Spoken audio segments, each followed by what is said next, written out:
కొరింథీయులకు రాసిన మొదటి పత్రిక 15వ అధ్యాయం. కొరింథీయులకు రాసిన మొదటి పత్రిక 15వ అధ్యాయం 14-15 వచనాలు. మరియు ప్రభువైన యేసుక్రీస్తు వారు లేపబడి ఉండని ఎడల మేము చేయు ప్రకటన వ్యర్థమే, మీ విశ్వాసమును వ్యర్థమే. దేవుడు క్రీస్తును లేపినని ఆయనను గూర్చి మేము సాక్ష్యము చెప్పి ఉన్నాము కదా. మృతులు లేపబడని ఎడల దేవుడు ఆయనను లేపలేదు గనక మేమును దేవుని విషయమై అబద్ధపు సాక్షులుగా అగపడుచున్నాము. మృతులు లేపబడని ఎడల క్రీస్తు కూడా లేపబడలేదు. ఆగుదాం. క్రీస్తు లేపబడకపోతే అపోస్తలుడైన పౌలు తనను తాను ఏమని పరిచయం చేసుకుంటున్నాడంటే, నేను ఒక అబద్ధికుడిని. ప్రభు అయిన యేసుక్రీస్తు వారి పునరుద్ధానం ఎంత ఖచ్చితమైనదో వాళ్ళు నిరూపించడానికి వాళ్ళు వాడుతున్న పదాలు చూడండి. ప్రభు అయిన యేసుక్రీస్తు వారి పునరుద్ధానం ఒట్టి బూటకమైతే, అది అబద్ధ కల్పన అయితే, అభూత కల్పన అయితే, ఆయనను వెంబడిస్తున్న మేమందరం తెలివి లేనివారు. ఆయనే కాదు, ఈరోజు కూర్చున్న మన సువార్తలు కానీ, చర్చలు కానీ, సమావేశాలు కానీ, సహవాసాలు కానీ, సెమినార్స్ కానీ, ఉపవాస ప్రార్థనలు కానీ, ఇవన్నీ ఆయన లేపబడకపోతే వ్యర్థం. ప్రభు అయిన యేసుక్రీస్తు వారి యొక్క పునరుద్ధానం జరగకపోతే మీరు వచ్చి ఇక్కడ కూర్చోవడం వ్యర్థం, నేను ఇక్కడ నిలబడి మాట్లాడడం వ్యర్థం. అసలు ఈ మాట్లాడుకున్న మాటలకి అర్థము లేదు, అర్థము లేదు. అసలు ఇక్కడ కూర్చోవడం ఒక టైం వేస్ట్ కార్యక్రమం. సువార్తలు చేయడం అనేది యూజ్లెస్ అవుతుంది. సెమినార్స్ కానీ, ప్రార్థనలు కానీ, ఏదైనా మనం దేవుడి పేరు మీద చేసే ఖర్చు కానీ, దేవుడి పేరు మీద చేసే ఉపవాసాలు కానీ, ఒక మాటలు చెప్పాలంటే దేవుడు అనే పాయింట్ ఏదైతే ఉందో ఆ పాయింట్ మీద నిలబడిన ప్రతి ఒక్కడు టైం వేస్ట్ చేసుకుంటున్నాడని చెప్పుకోవాలి.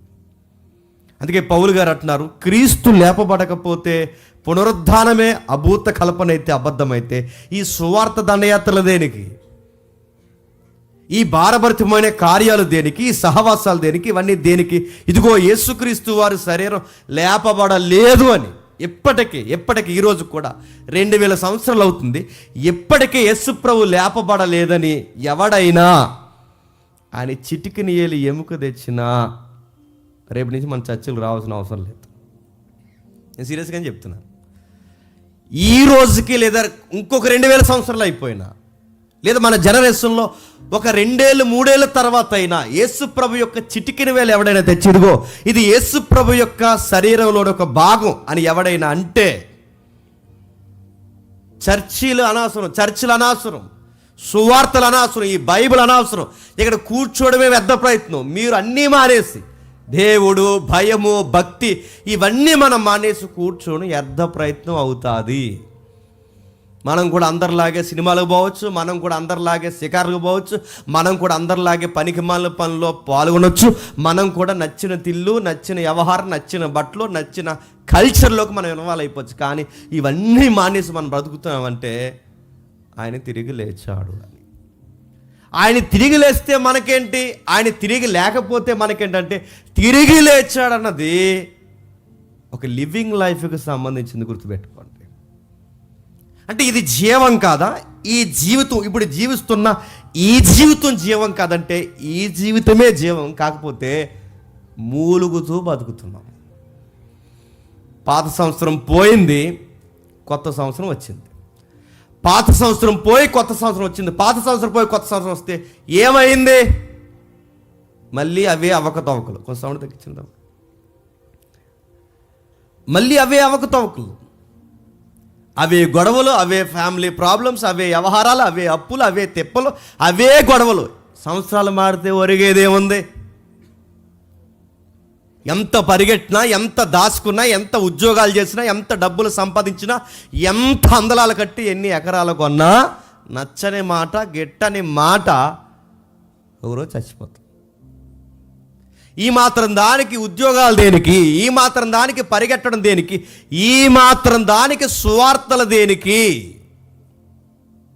ఇది కాదు లైఫ్ అంటే. గుర్తుపెట్టుకోండి, ఈ లైఫ్కి ఏదో లింక్ ఉంది. ఆ లింక్ అనేది ఏదైతే ఉందో ప్రభు అయిన యేసుక్రీస్తు వారి యొక్క జనన మరణ పునరుద్ధానానికి, మన జనన మరణ పునరుద్ధానానికి సంబంధం ఉంది. ఈరోజు కొంచెం కన్ఫ్యూజ్గా ఉంటుంది, కొంచెం జాగ్రత్తగా వినండి. ఎందుకంటే కొన్ని ప్రశ్నలకి సమాధానము, కొన్ని మింగుడు పడని డాక్టర్స్కి సంబంధించిన కొన్ని సమాధానాలు, మరో విషయం ఏంటి చెప్తున్నా, కంగారైపోయే కొన్ని మాటలు ఉన్నాయి. కొంచెం జాగ్రత్తగా వినండి. మీకు అర్థమైపోయినా చెప్పండి. అర్థమైనట్టు చూడండి, ఎందుకంటే 9 అయిపోయింది. మనకి ఈ మధ్యలో ఈ అడ్వర్టైజ్మెంట్లు ఎక్కువ. ఎవరికన్నా దయ, జాలి, కనికరం ఎవరికైనా ఉంటే ఆ టెబిలైజర్ అమ్మేయండి నేను చెప్తున్నా. నిజంగానే అది అమ్మేసి కొత్తదే, ఆగకుండా కంటిన్యూ. దాని మీద నాకు నాలెడ్జ్ లేదు. ఆగకుండా కంటిన్యూగా దానికే మార్చేసుకుని, దానికే సరి చేసుకునేది ఏదైనా ఉంటే, ఎవరైనా ఎలక్ట్రికల్ నాలెడ్జ్ ఉంటే అది కొంచెం దాని సంగతి చూడండి. ప్రతి వారం మనకు నచ్చినట్టు అది ఉండదు.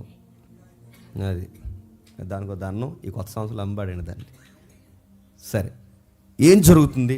ప్రభు అయిన యేసుక్రీస్తు వారి యొక్క పునరుద్ధానం జరగకపోతే అద్భుత కల్పన అయితే ఎంటైర్ క్రిస్టియానిటీ అనేది కుప్పకూలిపోద్ది. అన్ని రిలీజన్స్ ఎలా అవుతున్నాయి, అన్ని మతాలు ఎలా అవుతున్నాయి, మనం కూడా ఒక తన్మయత్వంలో ఉన్నాం. మనం కూడా యేసు ప్రభు అనే పాయింట్ పెట్టుకుని అలా నమ్ముకుని బతికేస్తాం. ఇంకా అదే నమ్ముకుని బతికి ఇది దొరికింది అవకాశం అని కొంతమంది ఇంకా వ్యాపారాలే చేసేస్తారు, గొడవ లేదు. నేను అడుగుతున్నాను, ఇన్ని మతాల మధ్య, ఇన్ని విలవేల్పుల మధ్య, ఇన్ని కులదైవాల మధ్య, ఇన్ని వ్యవహారాల మధ్య, ఇన్ని నమ్మకాల మధ్య ఏంటి అసలు జీసస్ అంటే? యేసు ప్రభు వారిని ఏ పాయింట్ మీద నమ్మాలంటే పౌలు గారు అంటారు, ఆయన పత్రికలో పదే క్లైమ్ చేస్తాడు, ఆయన తిరిగి లేచాడు. ఒక గమ్మత్తు తెడి చెప్తున్నా, ఆయన తిరిగి లేకపోతే ఆయన ఎముకైనా దొరకాలి, ఆయన గోర్లైనా దొరకాలి, ఆయనకి సంబంధించిన ఏదో ఒకటి దొరకాలి. ఆయన దొరకట్లేదంటే ఆయనకి సంబంధించింది చెప్పండి, ఆయన తిరిగి లేచాడు.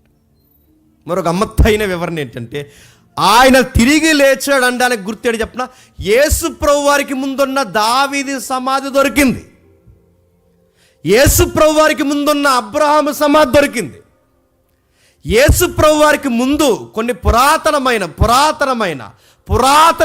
యోబు సమాధి దొరికింది, యాకోబు సమాధి దొరికింది.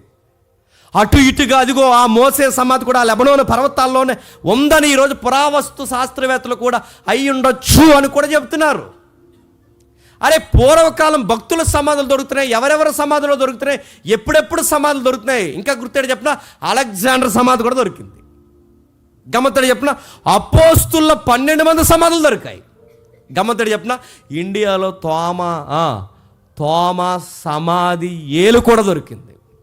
అదేంటి బాడీ అంతా లేదంటే, హిస్టరీలో బాడీ అంతా లేదు. ఎందుకంటే ఆ కాన్స్టెంటినోపుల్ ఎవరైతే ఉన్నారో రాజు ఉన్నాడుగా 3వ శతాబ్దంలో, ఆ రాజు ఏం చేశాడంటే వాళ్ళ అమ్మగారు కోరుకుంది. వాళ్ళ అమ్మగారు కోరిక ఏంటంటే అపోస్తుల సమాధులన్నో దిక్కుని పెట్టి వాళ్ళందరూ చుట్టూ పెద్ద కట్టడాలు కట్టి ఆ అపోస్తుల సమాధి మధ్యలో కొడక నేను చనిపోయిన తర్వాత నన్ను కూడా వాళ్ళతో పాటు కలిపి కప్పెట్టే వాళ్ళ పునరుద్ధానం చెందినప్పుడు నేను కూడా వాళ్ళతో పాటు తిరిగి లేస్తాను. ఆమె కోరిక, మంచి కోరికే ఆమె కోరిక. అందుకే ఆమె అందరు సమాధులు తెప్పించుకుని తన కొడుకు రాజు అయినప్పుడు అందరు ఎక్కడెక్కడైతే అపోస్తులు చనిపోయారో ఆ దేశాల్లో చనిపోయిన సమాధులను తెచ్చి ఆ యెరూషలేము చుట్టూ దగ్గరగా పూడ్చారు. అక్కడే కాన్స్టెంటినోపుల్ యొక్క తల్లిగారి యొక్క సమాధి కూడా పెట్టారు. ఎందుకంటే వాళ్ళు లేచినప్పుడు నేను కూడా, క్రీస్తు యొక్క శిష్యులు లేచినప్పుడు నేను కూడా తిరిగి లేస్తాను.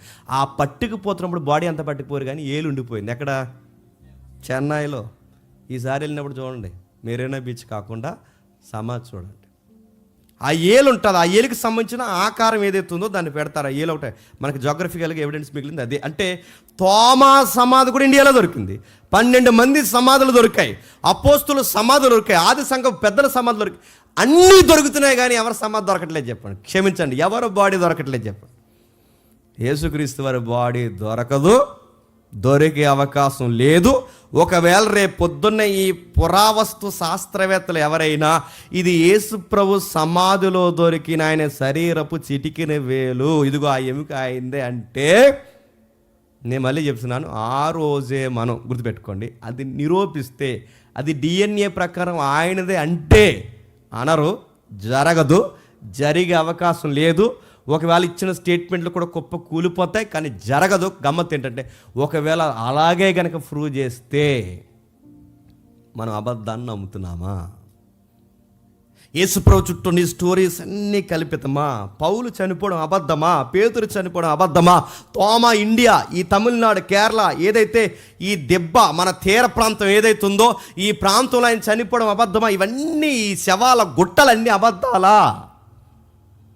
మరేంటి దీనికి సంబంధించిందంటే ఇది కేవలం యేసుప్రభు యొక్క పుట్టుక, యేసుప్రభు యొక్క జననం, యేసుప్రభు యొక్క పునరుద్ధానాన్ని గురించి నేను మాట్లాడాలనుకోవట్లేదు, కానీ మనకు సంబంధించిన ఏదో మెసేజ్ ఉంది అక్కడ. రెజరెక్షన్ కోసం కాదు నేను మాట్లాడేది. అయితే ఏదో విషయం జరుగుతుంది. ఏం జరుగుతుందంటే యేసు ప్రభుని వీళ్ళందరూ ఎందుకంత గుడ్డిగా అంబడించారు? పౌలు ఎందుకు అంబడించాడు? పేతురు ఎందుకు అంబడించాడు? అరే జలేత్ అనబడిన ఆ సీమోన్ ఎందుకు అంబడించాడు? ఆ డబ్బింటి అబ్బాయి ఆ మార్క్ ఎందుకు అంబడించాడు? చాలామంది మేధావులు వీళ్ళందరూ ఎందుకు అంబడించారు? ఆ డాక్టర్ గారు లూకా గారు తన ఫిలాసఫీని వదిలేసి ఎందుకు అంబడించాడు? వీళ్ళందరూ అంబడించడానికి కారణం ఏంటి చెప్పిన? ఆయన తిరిగి లేచాడు, ఆయన యందు నిద్రించిన మేమును తిరిగి లేస్తాం. ఈ ఒక్క పాయింట్ మీద కదండి వాళ్ళు వెంబడించారు, వాళ్ళైనా మనమైనా. అంతేగాని రేపు పొద్దున్న మార్కెట్కి ఉల్లిపాయలకి రాలేదని యేసుప్రభుని నమ్మలేదు కదా.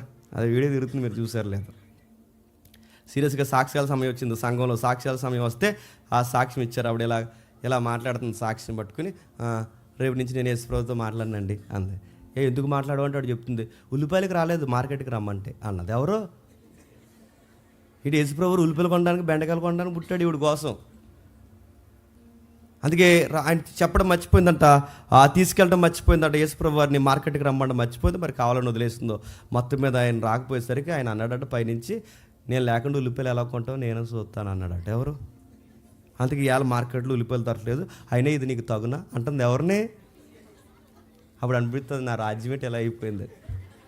మన క్రైస్తవ సమాజంలో ఉల్లిపాయల కోసం, ఆవిడెవరో గ్యాస్ కోసం, ఆవిడెవరో పిల్లుల కోసం.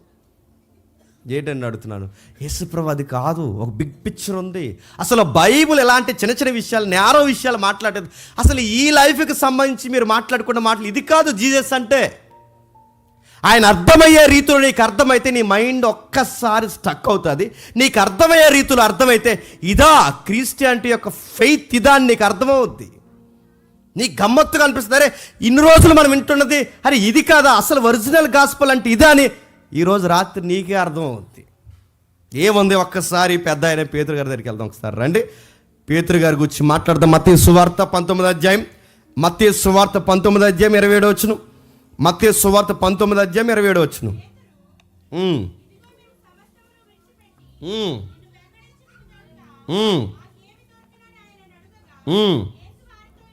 యేసుక్రీస్తు వారు వారితో ఇట్లా, నేను ప్రపంచ పునర్జన్మందు మనుష్య కుమారుడు తన మహిమ గల సింహాసనం మీద ఆసీనుడై ఉన్నప్పుడు నన్ను వెంబడించిన మీరును 12 సింహాసనాల మీద ఆసీనులై ఇశ్రాయేలు 12 గోత్రాల వారికి తీర్పు తీర్చెదరు. జాగ్రత్తగా వినాలి. ఇది ఏంటిది? ప్రవచనం. ఇదేంటిది? జరగబోయే భవిష్యత్తుకు సంబంధించిన ప్రవచనం. పేతురు అంటున్నాడు, ప్రభువా మా వలలు వదిలేస్తాం, మా బోట్లు వదిలేస్తాం, మా ఉద్యోగాలు వదిలేస్తాం, మా ఫ్యామిలీ వదిలేస్తాం, అన్నీ వదిలేసి నీ వెనకాల వచ్చేస్తాం. నీ వెనకాల వచ్చినందుకు మాకు రివార్డ్స్ అవార్డ్స్ ఏమన్నా ఉన్నాయా అని అడిగాడు. ఎవరు? పేతురు గారు. రివార్డ్స్ అవార్డ్స్ అంటే ఏంటి? ఈ వలకి 10 వలలు వస్తాయని కాదు, ఈ బోటుకి 10 బోట్లు వస్తాయని కాదు. రివార్డ్స్ అవార్డ్స్ అంటే మేము అన్నీ వదిలొచ్చేస్తాం, రేపు పొద్దున మా పరిస్థితి ఏంటి ప్రభువా, మేము అన్నీ వదిలొచ్చేసిన తర్వాత మాకు నిన్ను వెంబడిస్తున్నామే, మాకేమన్నా దొరుకుద్దా? ఏం దొరుకుద్దో? కేజీ బంగారం దొరుకుద్దా? లేదా ఆవిడ అన్నట్టు మార్కెట్లో కేజీ ఉల్లిపాయలు తక్కువ రేటు దొరుకుతాయి. నిన్ను వెంబడిస్తున్నాగా మాకు ఏం దొరుకుద్ది అన్నప్పుడు ప్రభువు యేసుక్రీస్తు వారు ఇస్తున్న ఆన్సర్ ఏంటంటే, నన్ను వెంబడిస్తున్నావు కనుక పేతురు 10 ఎకరాలు ఇస్తాను, కంగారు పడకు. నన్ను వెంబడిస్తున్నావు కనుక కేఫా, సైమన్ పీటర్, నీకు ఆ విషయం చెప్తున్నాను, నన్ను వెంబడిస్తున్నావు కనుక నీకు ప్యాలెస్ కట్టిస్తాను ఏమనుకుంటున్నావు. ఈరోజు ప్రాస్పరిటీ గాస్పల్ అంతా అదే కదండి. యేసుప్రభు నమ్ముకున్న తర్వాత ఏమైందంటే డిస్ప్లేలో వేసేస్తున్నారు. ఏమైందంటే యేసుప్రభు నమ్ముకున్న తర్వాత, అంతకుముందు ఈ పాకలోనే ఉండేవాళ్ళను, ఇప్పుడు యేసుప్రభు నమ్ముకున్న తర్వాత చెప్పండి ఈ ప్యాలెస్ లాంటి ఇంట్లోకి వచ్చాం. అక్కడి నుంచి ఇక్కడ రావడానికి కారణం ఏంటంటే చెప్పండి, యేసుప్రభుని నమ్ముకున్నాం. మీరు కూడా పాకలోంచి ప్యాలెస్లోకి రావాలంటే చెప్పండి, ఇది ఈరోజు సువార్త. కొన్ని వందల మంది, లక్షల మంది వచ్చి కూర్చుంటే అలాంటి వారికి చెప్పి ఈ తింగర బోధకలు చేసే పని చెప్పిన వీళ్ళకి గాస్పల్ డెప్త్ లేదండి. వీళ్ళు చేసే పని చెప్తున్నా సాక్ష్యాల పేరు. ఇదిగో నువ్వు దేవుడిని ఇల్లు అడగవు కదా మొన్న?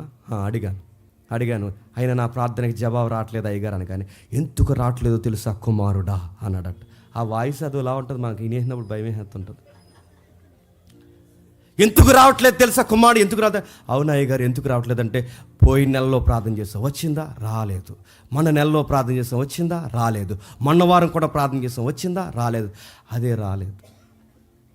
ఎందుకు రావట్లేదు తెలుసా? నువ్వు ప్రేయర్ చేస్తున్నావు కానీ ఆ ప్రేయర్లో నీకు క్లారిటీ లేదు. ఏం క్లారిటీ లేదు అయ్యగారు అంటే, ఆ క్లారిటీ ఏంటంటే నువ్వు మార్బుల్సో టైల్సో చెప్పావా అని అడిగాడు. ఎన్ని కిటికీలు ఉండాలో చెప్పావా? ఫస్ట్ ఫ్లోర్ సెకండ్ ఫ్లోర్ ఏమైనా క్లారిటీ ఇచ్చావా? అందుకే నీకు రావట్లేదు. ఈసారి నువ్వు హైదరాబాద్లో ఉన్న ఆయన చెప్తున్నా కథలు చెప్పట్లా.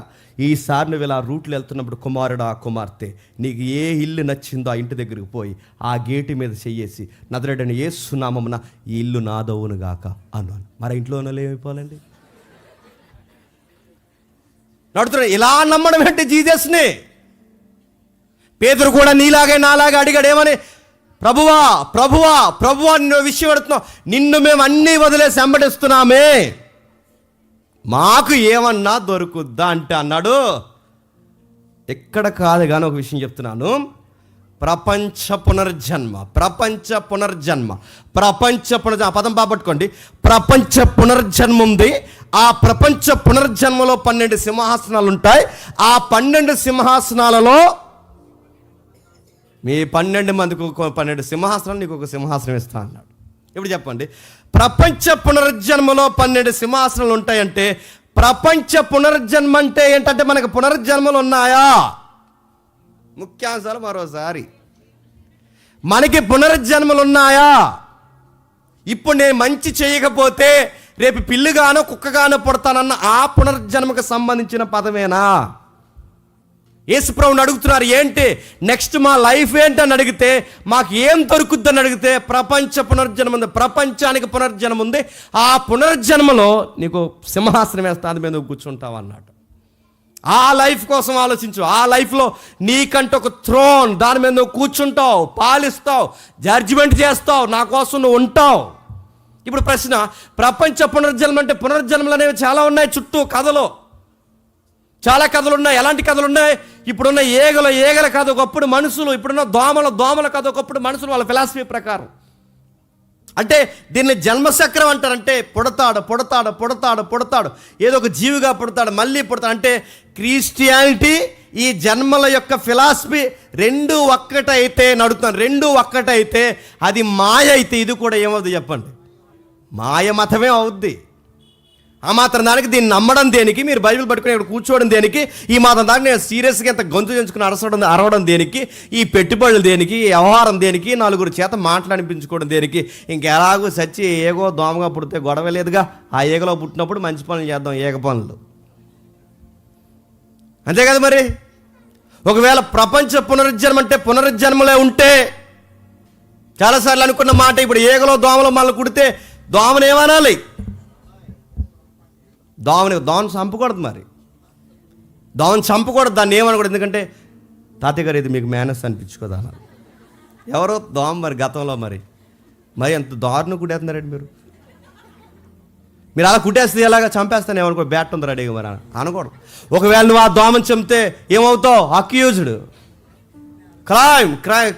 క్రైమ్ చేసినట్టే, నువ్వు క్రైమ్లో ఇన్వాల్వ్ అయినట్టు. అంటే గతకాలపు మనుషులనేగా.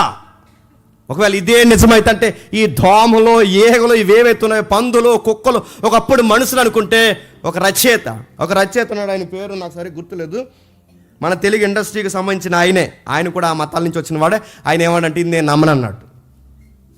ఎందుకు నమ్మవంటే, మరి ఆ పండగల మీద నువ్వు సినిమాలు తీస్తున్నావుగా, ఎందుకు నమ్మవంటే ఆయన అన్నాడు నేను నమ్మనన్నాడు. ఎందుకంటే ఒకవేళ ఇదే నిజమైతే చనిపోయిన మనుషులందరూ మరో జీవులుగా పుడితే జనాభా సంఖ్య తగ్గాలి. కానీ జనాభా సంఖ్య రోజు రోజుకి ఏమవుతుంది చెప్పండి? పెరుగుతుందంటే ఇప్పుడు అదే చక్రం నిజమైతే జనాభా సంఖ్య తగ్గాలి, జీవుల సంఖ్య పెరగాలి. ఇక్కడ సంఖ్య తగ్గాలి, అక్కడ సంఖ్య పెరగాలి. ఇప్పుడు రివర్స్ అవుతుందంటే దాని అర్థం ఏంటి? ఈ కాంట్రవర్సీ సబ్జెక్ట్ నాకు అర్థం కాలేదు, నేను నమ్మనన్నాడు ఆయనే. ఒకవేళ ఎవరంటే ఇది అడిగితే తర్వాత చెప్తానండి ఆయన పేరు. ఇలాంటి వాటితో ఈ జన్మకు సంబంధించిన మనకే ఇలా మాట్లాడుతున్నాం, మన ఇండియాలో మాట్లాడుతున్నాం, చాలా వాటికి సంబంధం లేదు. మరి ఈ ప్రపంచ పునర్జన్మ అంటే ఏంటంటే USV అని ఒక బైబిల్ ఉంది. చాలా రకాల బైబిళ్ళు ఉన్నాయి. కొన్ని మూల భాషకు సంబంధించింది. అందులో ఏమని ఉంటుందంటే, ఇక్కడ మనకి పునర్జన్మను తెలుగులో ట్రాన్స్లేషన్ జరిగింది. ఇక్కడ పునర్జన్మను ట్రాన్స్లేషన్ జరిగితే అక్కడ జరుగుతున్న పదం ఏంటో మీరు చూడండి, న్యూ వరల్డ్ అని ఉంటుంది. కొత్త ప్రపంచం అని, ఒక న్యూ వరల్డ్ స్టార్ట్ అవుద్ది. గ్రీక్లో ఏముందంటే పాలిన్జెనిసిస్ అని ఉంటుంది. అంటే దాని అర్థం ఏంటి చెప్పిన, రీస్టార్ట్ అని అర్థం. గ్రీక్ ఆ పదానికి అంటే రీస్టార్ట్ అంటే ప్రపంచ పునర్జన్మ. దానికి ఏవో పదాలు మనకు కనబడుతున్నాయి, గ్రీకు పదాలు. అందులో రీస్టార్ట్ అంటే జెనిసిస్ అంటే ఆది, ఆది మళ్ళీ మొదలవుతుంది. అర్థమైనట్టు ఉందా? అర్థం అవ్వలేదని నాకు అర్థమైంది. చూద్దాం, ముందుకెళ్ళి కొద్దిగా అర్థమవుద్ది. ఏంటి దీని వ్యవహారం ఏంటంటే, ఇది సరిగ్గా మనకు అర్థం కాకపోతే, మన హిస్టరీ క్లాస్లో మాట్లాడుకున్నాం, ఎంతమందికి ఐడియా ఉందో అందులో ఒక పదం మీకు జ్ఞాపకం చేస్తాను, గుర్తుపెట్టుకోండి. హెలెనిజం అని ఒక టాపిక్ మనం డిస్కషన్ చేస్తాం, గుర్తుంది లేదు? హెలెనిజం ఎవరు తీసుకొచ్చారు? అలెగ్జాండర్ తీసుకొచ్చాడు. అలెగ్జాండర్ ఫిలాసఫీ ఏంటంటే, గ్రీకుల యొక్క తత్వాన్ని ప్రపంచం నేర్చుకోవాలి. ప్రపంచం నేర్చుకోవడమే కాదు, గ్రీకుల నమ్మకాలు నరనరాల్లోకి పోవాలి. ఆ నరనరాల్లోకి పోయి మన గ్రీకుల యొక్క మైథాలజీ నమ్మాలి, మన గ్రీకుల యొక్క ఫిలాసఫీ నమ్మాలి, మనకు సంబంధించిన ప్రతిదీ నమ్మాలని హెలెనిజం అనే ఒక పాయింట్ తీసుకొచ్చి ప్రపంచానికి వాళ్ళు నేర్పించేశారు. నేర్పించుకున్న వారిలో మనం కూడా ఉన్నాం. కావాలంటే మీరు వినండి, ఇన్ని రోజులు మేము ఇదే నమ్మామని ఈరోజు మీరు కొంచెం ఆశ్చర్యానికి గురవుతారు. ఇప్పుడు చెప్పండి, అడుగుతున్నాను. మనిషి చనిపోయిన తర్వాత మనం అనుకుంటాం మన ఆత్మ దేవుని దగ్గరికి పోతుంది అనుకుంటాం. అవునా కాదా? ఏం చెప్పండి. మనిషి చనిపోయిన తర్వాత ఎవరైనా చనిపోతే పిల్లలు అడిగితే వాళ్ళకి మనం ఏం చెబుతాం?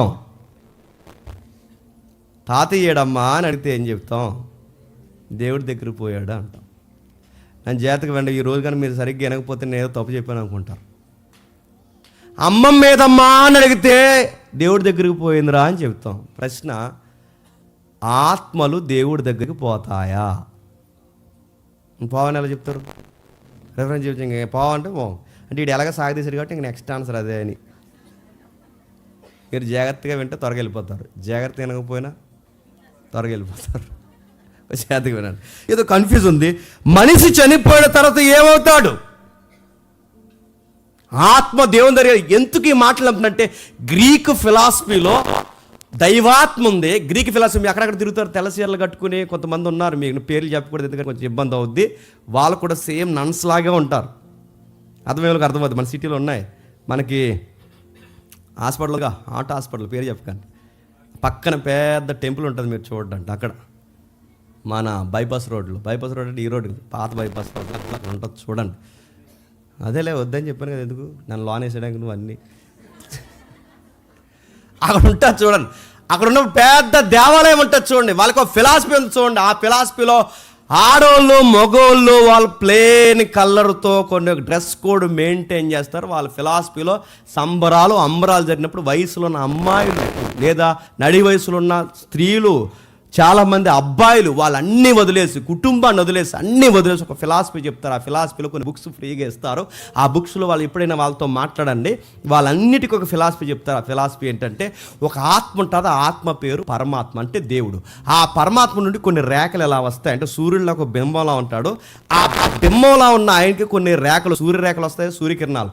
ఇలా సూర్యకిరణం వచ్చినప్పుడు ఒక రేఖ ఏమో జీసస్, ఒక రేఖ ఏమో కృష్ణుడు, ఒక రేఖ ఏమో రాముడు, ఒక రేఖ ఇలా అన్నమాట. అంటే ఇలా అన్ని రేఖల నుంచి వచ్చారు. ఈ రేఖలలోంచి అనేక రకాలు వచ్చాయి. అంటే అన్నిటికీ కేంద్ర బిందువు పరమాత్మ, దైవం, సృష్టికర్త ఉన్నాడు. ఆ సృష్టికర్త నుంచి మిగిలిన దైవాలు భూమి మీదకి వచ్చాయి. ఆ రేఖల్లో ఒక రేఖకే మానవుడు వచ్చాడు. అంటే మన ఆత్మ కూడా ఎందులో నుంచి వచ్చిందని చెప్పండి? పరమాత్మ నుంచి వచ్చింది. మన ఆత్మ కూడా పరమాత్మ నుంచి వచ్చింది కనుక ఆ ఆత్మ అక్కడి నుంచి విడిపోయిన తర్వాత అలా భూమి మీదకి వచ్చి ఈ శరీరంలోకి మట్టిలోకి దూరితే అప్పుడు మనిషి అయ్యాడట. మళ్ళీ మనిషి చనిపోతే ఈ ఆత్మ ఎక్కడికి వెళ్ళిపోద్దట? అలా వెనక్కి. ఇదే మనం నమ్మం లేదు చెప్పండి. నిజంగా గుండె మీద చెప్పండి. ఇదే ఇప్పటికే ఈ రోజు ఈ లెసన్ వరకు కూడా మన నమ్మకాలు ఇవి కావా?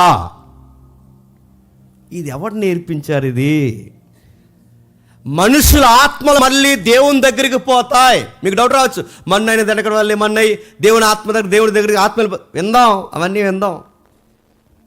మీరు జాగ్రత్తగా వింటే నెక్స్ట్ దాంట్లో మనం వినే ప్రయత్నం చేద్దాం దాన్ని. అయితే మరి ఇదంతా ఇది నిజం కాదంటే నడుతున్న ఆత్మ ఏదంటే ఉంది, మరో జీవితం లేదంటే ఉంది. మరి మరో జీవితం ఉందన్నప్పుడు, మరో ఆత్మ ఉందన్నప్పుడు మరి ఆత్మలు చనిపోయాక ఎక్కడికి వెళ్తాయి? అవి ఎక్కడికి వెళ్ళవు, దానికి ఒక రెస్ట్ ప్లేస్ ఉంది. ఇవన్నీ పుట్టించింది ఎవరంటే, ఇలా నేర్పించింది ఎవరంటే బాగా వినండి, ప్లేటో. తెలుసుగా, ప్లేటో బుక్స్ తెగ చదివేస్తారు. ఆ ప్లేటో ఫిలాసఫీ ఏటో తెలియకుండా చదివేస్తారు కొంతమంది. ప్లేటో బుక్స్ ఉంటాయి. ప్లేటో గురువు ఎవరు? సోక్రటీస్. ఈ సోక్రటీస్ శిష్యుడు ఎవరు? ప్లేటో. ప్లేటో శిష్యుడు ఎవరు? అరిస్టాటిల్. అరిస్టాటిల్ శిష్యుడు ఎవరు? అది ఇప్పుడు చెప్పండి. అంటే వీళ్ళందరూ ఒకే గూటు పక్షులు. సోక్రటీస్, ప్లేటో, అరిస్టాటిల్ శిష్యుడు అలెగ్జాండర్. వీళ్ళొక ఫిలాసఫీని తీసుకొచ్చారు ప్రపంచంలోకి. ఆ ఫిలాసఫీ ఏంటంటే, సోక్రటీస్ ఒక మెసేజ్ చెప్తాడు. పౌలు గారి మెసేజ్ చెప్తారుగా ఆ ఎథెన్స్ పట్టణంలో. అపోస్తుల కార్యంలో ఉంటుంది 17వ అధ్యాయం 18వ అధ్యాయంలోను. అపోస్తుల కార్యంలో అరియోపగ అని ఒక సభ ఉంటుంది. అరియోపగ అనే సభ ఏంటంటే, అది మేధావులు కూర్చునే సభ. అదిగో వాళ్ళే ఆ మేధావులు కూర్చునే సభ ఉంటుంది అక్కడ. ఆ సభలో ఏం జరుగుతుందంటే, ఎవరు ఏ కొత్త విషయాన్ని మాట్లాడినా ఆ కొత్త విషయాన్ని ఒక సుప్రీంకోర్టు లాంటి వేదిక ఉంటుంది అక్కడ. అదే బహుమంది దేవతలు ఉంటారుగా ఎథెన్స్ సభలో. వాళ్ళు మాట్లాడతారు పౌలు గారు, ఇదిగో బహు విగ్రహారాధన స్థలంగా ఎథెన్స్ అంటే అన్నిటికీ గ్రీక్కి క్యాపిటల్లో ఒక క్యాపిటల్ ఏది? ఎథెన్స్. వాళ్ళ చట్టాలు చేయాలన్నా, వాళ్ళు ఏదైనా కొత్త ఫిలాసఫీ మాట్లాడాలన్నా, కొత్త విగ్రహాలను పెట్టాలన్నా అన్నిటికీ కేర్ ఆఫ్ అడ్రస్ ఎక్కడంటే అక్కడే. ఈవెన్ గేమ్స్, ఒలింపిక్ గేమ్స్ కూడా స్టార్ట్ అయినవి అక్కడే.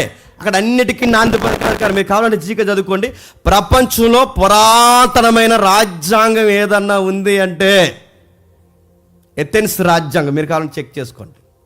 రాజ్యాంగాలు పుట్టింది అక్కడ, చట్టాలు వచ్చింది అక్కడ, రాజకీయానికి పెద్దపీట వేసింది అక్కడ, ఫిలాసఫీకి పెద్దపీట అక్కడే. అన్నిటికీ ఆ సిటీ కేరప్ అడ్రస్ అయింది.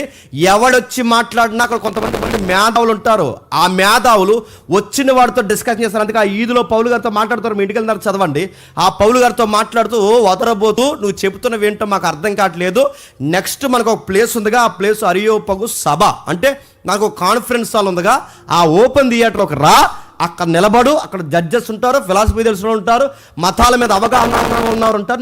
నువ్వు చేస్తున్న కొత్త బాధ ఏదో మేము తెలుసుకోవడానికి నెక్స్ట్ వీక్ అక్కడ చెప్పడానికి రా అంటారు. పౌలు గారు ఈ ప్రసంగం చెప్పే ముందు అదే వేదిక మీద సోక్రటీస్ చెప్తాడు. నా మాటలు అర్థమవుతున్నా లేదు, ముందంటే కొన్ని 10 సంవత్సరాల ముందు. అంటే సోక్రటీస్ గారు చెప్పిన తర్వాత వచ్చింది ఎవరు అక్కడికి? పౌలు గారు. పౌలు గారికి ముందు అక్కడ మెసేజ్ చెప్పింది ఎవరంటే సోక్రటీస్. ఆ సోక్రటీస్ ఏం మెసేజ్ చెప్తాడంటే, ఈ మాయా స్వప్నాలు వాళ్ళు ఫిలాసఫర్స్కి లాజిక్ కావాలి, వాళ్ళ లాజిక్ ప్రకారం నమ్ముతారు. గ్రీకుల్లో పుట్టిన భయంకరమైన మూఢనమ్మకాలను ఎదిరించడానికి పుట్టిందే ఫిలాసఫీ. అంటే లాజిక్ ఉండాలి, ఆ లాజిక్ సరిపోవాలి, దానికి ఒక థియరీ ఉంటుంది.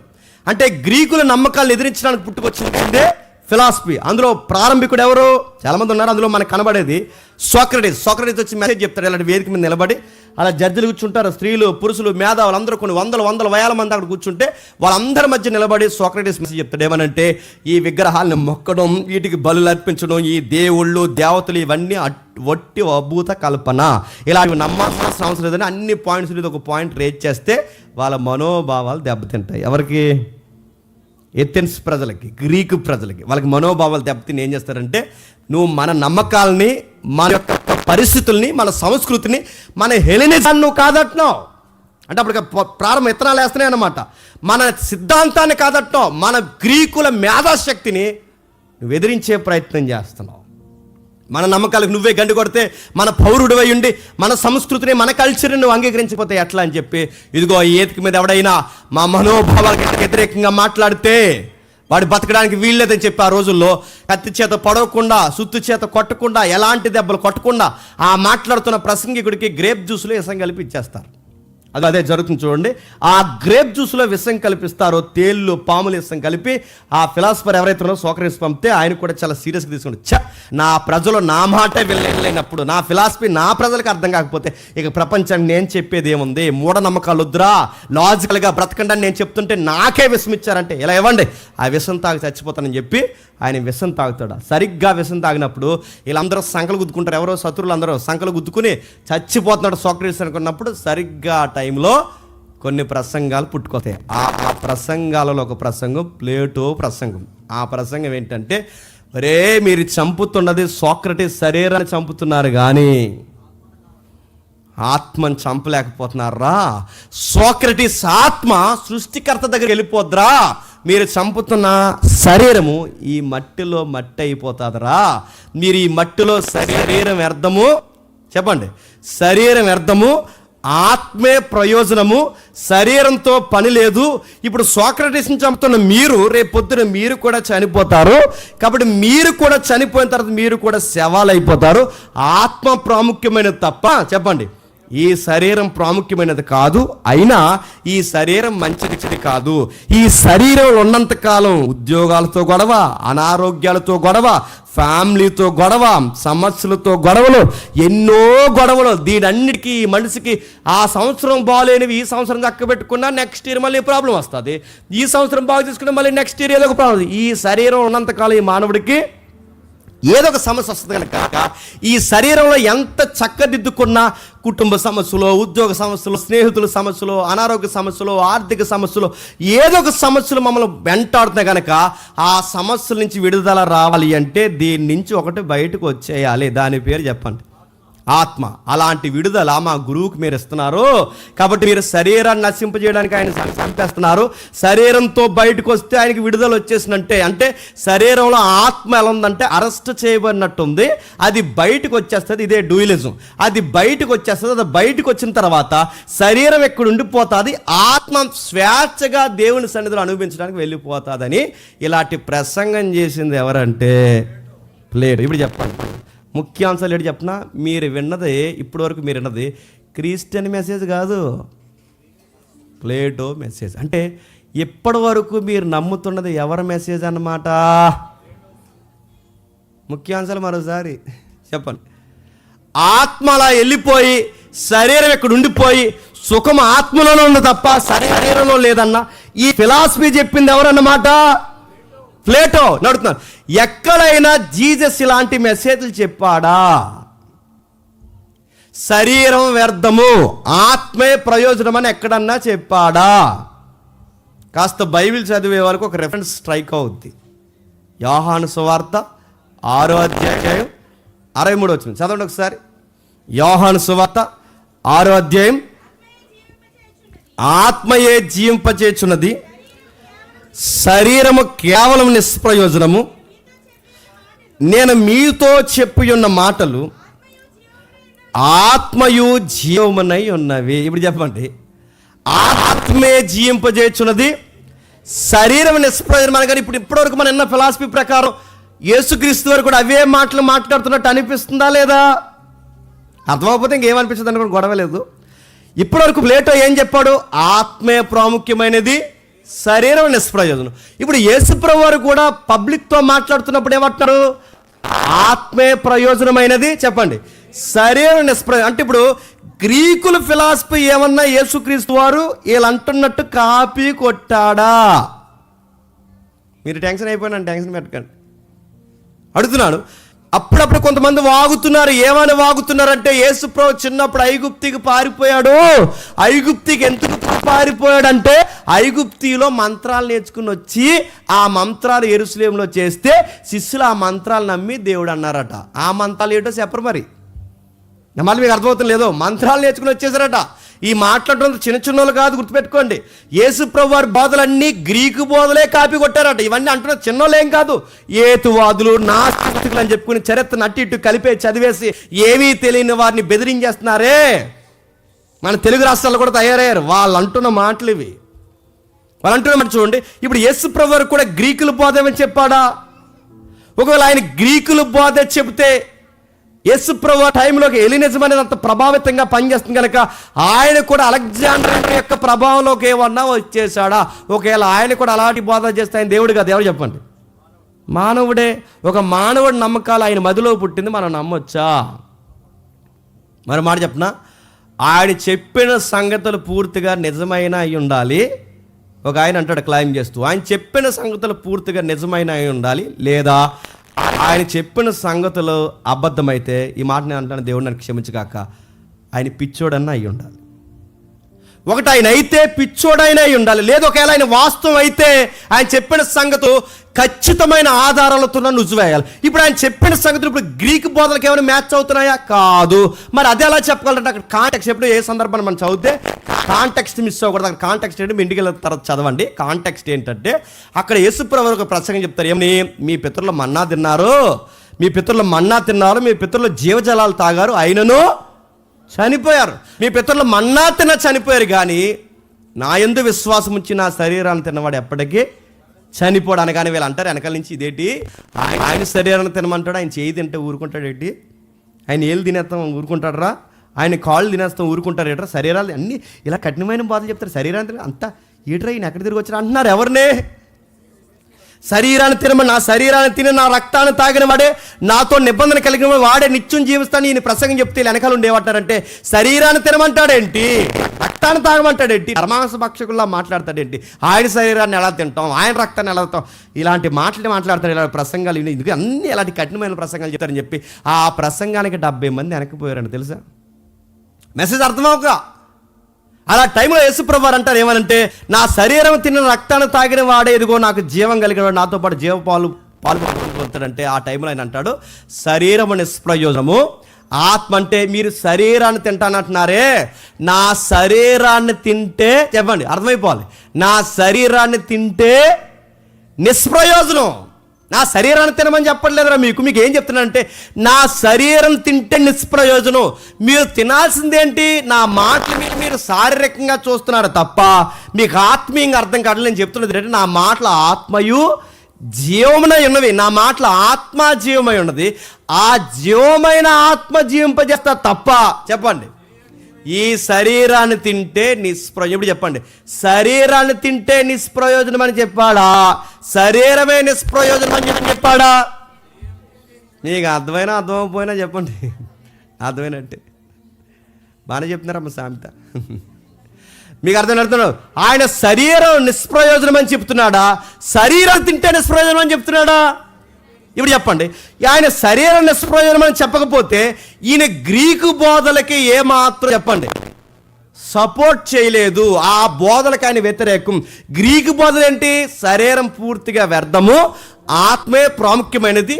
ఈ ఆత్మ ఎక్కడి నుంచి వచ్చిందంటే దైవాత్మ నుంచి వచ్చింది. ఈ ఆత్మలన్నీనట నిత్యత్వంలో ఆడుకుంటున్నాయంట. ఆడుకుంటున్నవన్నీ దేవుడు అన్నట్టు ఇంకెంతకాలం ఇక్కడ ఆడుకుంటారో భూమి మీదకి వెళ్ళండి అని చెప్పి వాళ్ళకి కొన్ని సూట్లు వేసాడట. ఆ సూట్లే చెప్పండి ఇవన్నీ ఎక్కడో విన్నట్టు అనిపిస్తుందా మీకు? ఇంకా ఒకటి చెప్పనా, మీకు ఇప్పటివరకు మీరు నమ్మిందని చెప్తున్నానండి. తల్లి గర్భం ధరిస్తుంది కాదు, అమ్మ గర్భం ధరించినప్పుడు లోప పిండం ఫామ్ అవుతుంది. ఫలదీకాన్ని చదువుతున్నప్పుడు మీరు వీడియోస్లో కాడ మీరు చూసారు లేదు, ఆత్మ డైరెక్ట్ వచ్చేది ఎక్కడి నుంచి చెప్పండి? అమ్మ గర్భం నుంచి ఆత్మ అలా వచ్చేసి అప్పుడు వాళ్ళ అమ్మ గర్భంలో శుక్రకణంలోకి దూరేసి ఆ శుక్రకణం అండం ఫలదీకాన్ని చెంది పిండమైపోయి అప్పుడు మనిషిలో వచ్చేది. ఇదే అంటున్నారు లేదు చెప్పండి.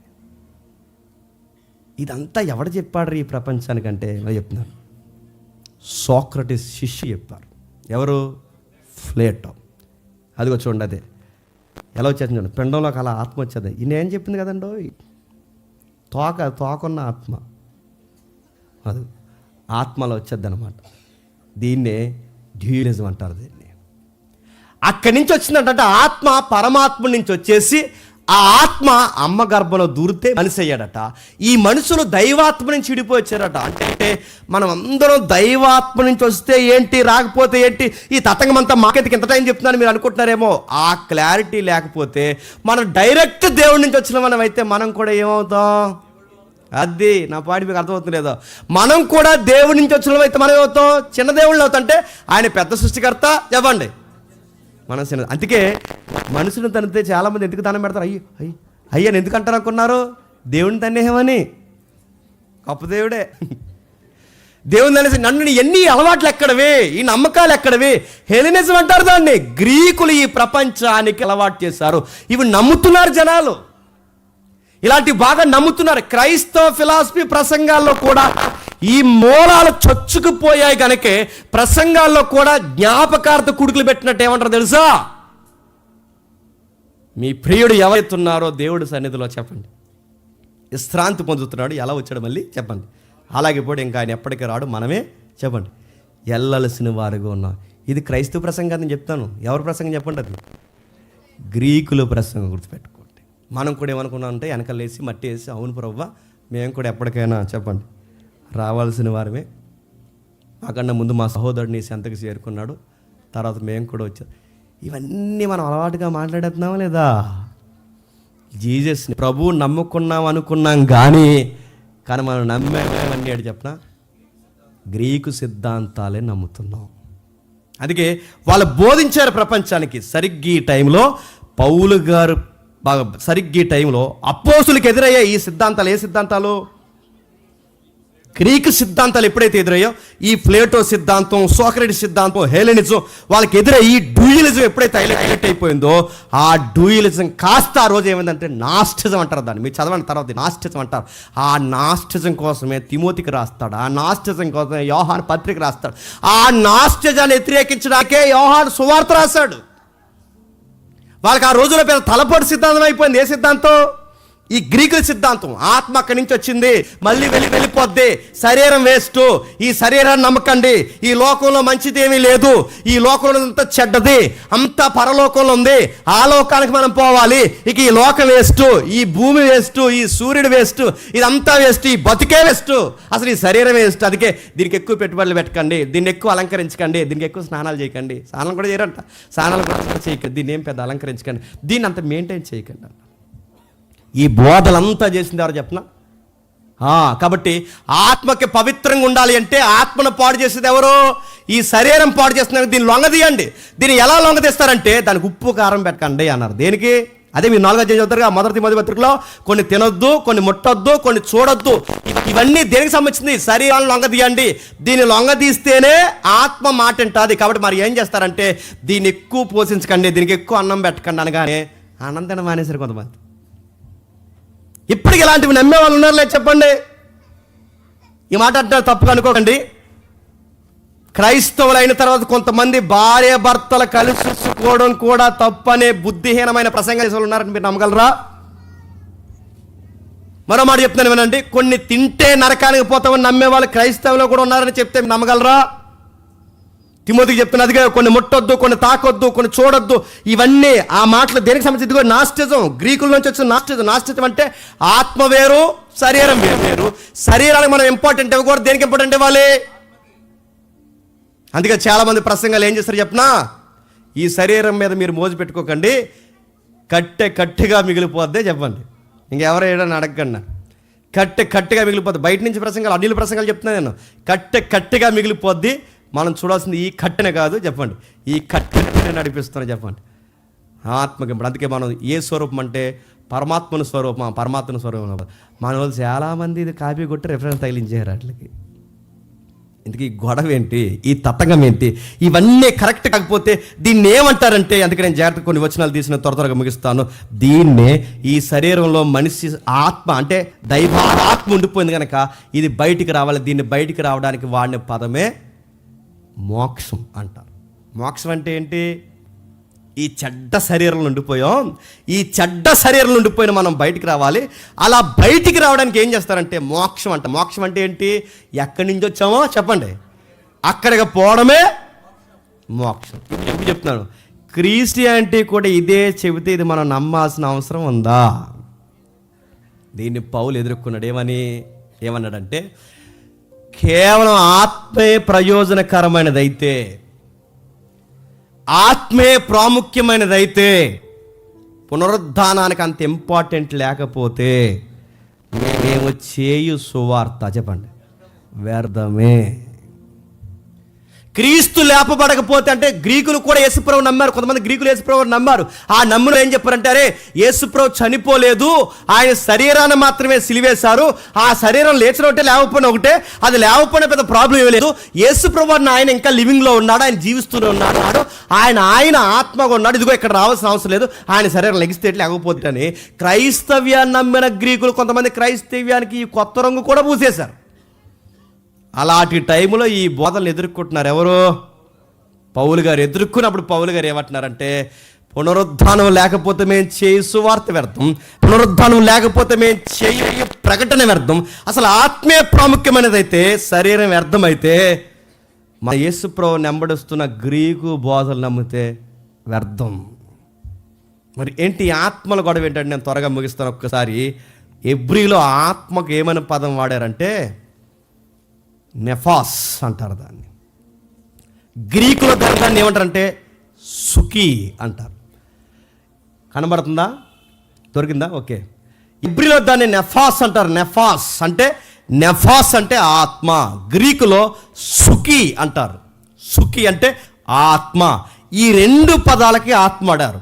ఈ రెండు పదాలకి ఆత్మ అనే పదం వాడారు కనుక, ఎందుకు ఈ పదాలు చెప్తున్నానండి, ఈ రెండిటికి పదాలు వాడినప్పుడు, ఆత్మ శరీరాన్ని గురించి వాడినప్పుడు కేవలం ఈ ఒక్క పదమే వాడకుండా ఆది కాండంలో ఏమని వాడారో ఒక్కసారి చూడండి. త్వరగా నేను ముగిస్తాను. ఒకసారి ఆది కాండము 1వ అధ్యాయం, ఆది కాండం త్వరగా 1వ అధ్యాయం 20 వచ్చిన నుండి, ఆది కాండము 1వ అధ్యాయము 20 వచ్చిన నుండి.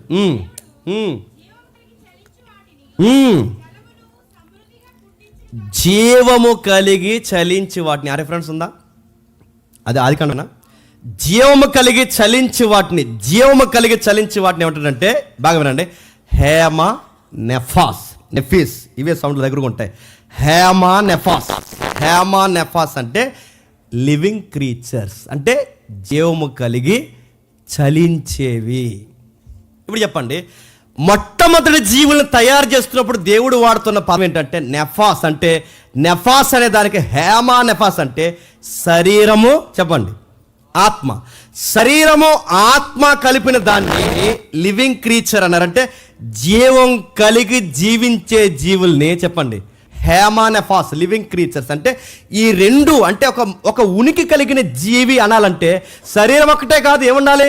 ఆత్మ ఉండాలి.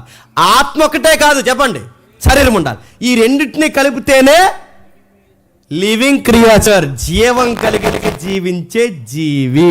ఇది ఎందుకు చెప్తున్నాను అర్థమవుద్ది. మరో రిఫరెన్స్ చూడండి. అదే ఆది కాండం 24 వచ్చును, అదే ఆది కాండం 1వ అధ్యాయం 24 వచ్చును. దేవుడు వాటి జాతి ప్రకారం జీవము గల వాటిని, అనగా వాటి జాతి ప్రకారం పశువులను, పురుగులను, భూమి పుట్టించక, సేమ్ మళ్ళీ అదే పదం ఏంటి? Living creatures. నెక్స్ట్ లివింగ్ ఏదైతే అదే పదం మళ్ళీ నెఫాస్. ఈ రెండు పదాలు ఎక్కడ వాడుతున్నారంటే, ఈ ఏదైతే ఉందో ఈ పదాలు ఎక్కడ వాడుతున్నప్పుడు ప్రతి జీవికి వాడుతున్న పదం ఏంటంటే జీవము కలిగి, అంటే ఆత్మ, శరీరం. ఇప్పుడు మీకు డౌట్ రేజ్ అవ్వాలంటే, జంతువులకు కూడా ఆత్మలు ఉంటాయా? ముఖ్యాంశాలు మరోసారి, ఉంటాయా ఉండవా? చాలామంది లింగుమని చదివేసి వాటికి ఏమి ఉండవు, కేవలం చెప్పండి జీవమే ఉంటుంది, వాళ్ళకి ఆత్మలు ఉండవంటే ఇప్పుడు మబ్బిడిపోయి ఒక రెఫరెన్స్ ఉంది. ఏంటి? అదే ఆది కాండం 2వ అధ్యాయం 7వ వచనం. అదే ఆది కాండం 2వ అధ్యాయం 7వ వచనం. దేవుడైన యెహోవా నేల మట్టితో నరుని నిర్మించి వాని నాసికా రంధ్రములలో జీవవాయువును వదిలి. ఇప్పుడు బాగా ఉన్నారు, సేమ్ నెంబరు, సేమ్ వర్డ్స్. అదిగా చూడండి, లివింగ్ క్రీచర్ సేమ్ నెంబరు 5, 3, 1, 5, 5315 5315, అంతేనా? 5315 సేమ్ లివింగ్ క్రీచర్. అంటే ఎక్కడైతే ఇందాక మనం జంతువుల దగ్గర ఏ పదం అయితే చూసామో, జీవుల దగ్గర ఏ పదం అయితే చూసామో, శరీరము, చెప్పండి, ఆత్మ. శరీరము ఆత్మ కలిపితే ఏమంటారు? నెఫాస్. నెఫాస్ అనే ఓడ్ ఏదైతే ఉందో, ఆ పదం ఏదైతే ఉందో, జీవుల దగ్గర వాడే పదమే, ఎవ్రీ పదమే మళ్ళీ ఎక్కడ వాడతారు చెప్పండి?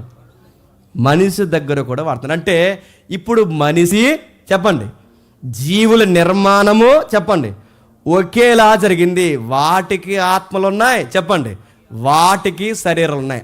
ఆత్మ శరీరం కలిగితేనే అది జీవం కలిగి చలించడం. ఇప్పుడు మీకు అర్థమైతే, మనిషి అనగానే శరీరం ఒక్కటే కాదు, చెప్పండి, ఆత్మ, శరీరము. ఇప్పుడు జేమ్స్ అంటే శరీరం ఒక్కటే కాదు, జేమ్స్ అనేది ఆత్మ ఒక్కటే కాదు. జేమ్స్ అనే ఆ పదం ఇంప్లిమెంట్ అవ్వాలి అంటే, అది డెఫినేషన్గా నిలబడాలి అంటే, ఇది నిలువెత్తు అర్థంగా మారాలి అంటే, ఆత్మ ఒక్కటుంటే సంపూర్ణ జేమ్స్ అవడు, శరీరం ఒక్కటుంటే సంపూర్ణ జేమ్స్ అవడు. జేమ్స్ అనే ఉనికి ఎలా ఉండాలంటే, చెప్పండి, ఆత్మ, శరీరం. ఇప్పుడు బాగా వినండి, ఒక పులైనా, ఒక సింహమైనా, ఒక నక్క అయినా, ఒక గుర్రమైనా, ఒక ఎద్దైనా, ఏదైనా ఇది అని చెప్పాలి అంటే చెప్పండి, రెండో ఉండాలి. అంటే ఆది కాలం నుంచి తయారు చేస్తున్నప్పుడు దేవుడు జీవుల్ని ఎలా తయారు చేశాడో చెప్పాలి. చాలా మందికి మింగుడుతో జీవుల్ని ఎలా తయారు చేశాడో చెప్పండి, మనిషిని అలా తయారు చేసి. ఇప్పుడు మీకు డౌట్ రావాలి, ఇంకా వాటికి మనకి పెద్ద గొప్పతనం ఏముందండి అని. అంతేగా మరి అడుగుతున్నాను. వాటికి మనకి పెద్ద గొప్పతనం ఉంది. సేమ్ అవి మనం ఒకటైతే అవి మనం కూడా ఒకేలా తయారు చెప్తాం. వాటికి మనకి గొప్పతనం ఏముందంటే ఉంది, గొప్పతనం ఉంది. అక్కడ ఏంటో చెప్తాను జాగ్రత్తగా వినండి. చాలామంది అనుకుంటారంటే నరుణ్ణి తయారు చేసినప్పుడు దేవుడు ఏం ఊదాడట అంటే ఏం ఊహించుకున్నారు చెప్పండి. ఇన్ని రోజులు మీరు ఏం ఊహించుకున్నారని చెప్పిన, దేవుడు ఇలా తయారు చేసి ఆ ముక్కు ఎట్టి, ఆ ముక్కుకి 2 రంధ్రాలు ఎట్టి, ఆ మట్టి బొమ్మ దగ్గరికి దేవుడు వెళ్ళి అని ఊస్తే ఆదాము మీద లేచిపోయాడట. నువ్వు చూసావా? నీకు ఎవడో చెప్పాడు ఇవన్నీ? ఎవడు? ఫ్లోటక్ అంటే ఫ్లేటో కాదు, ఫ్లోటక్ అంటే ఆ రోజుల్లో మత పెద్ద, గ్రీకుల మత పెద్ద.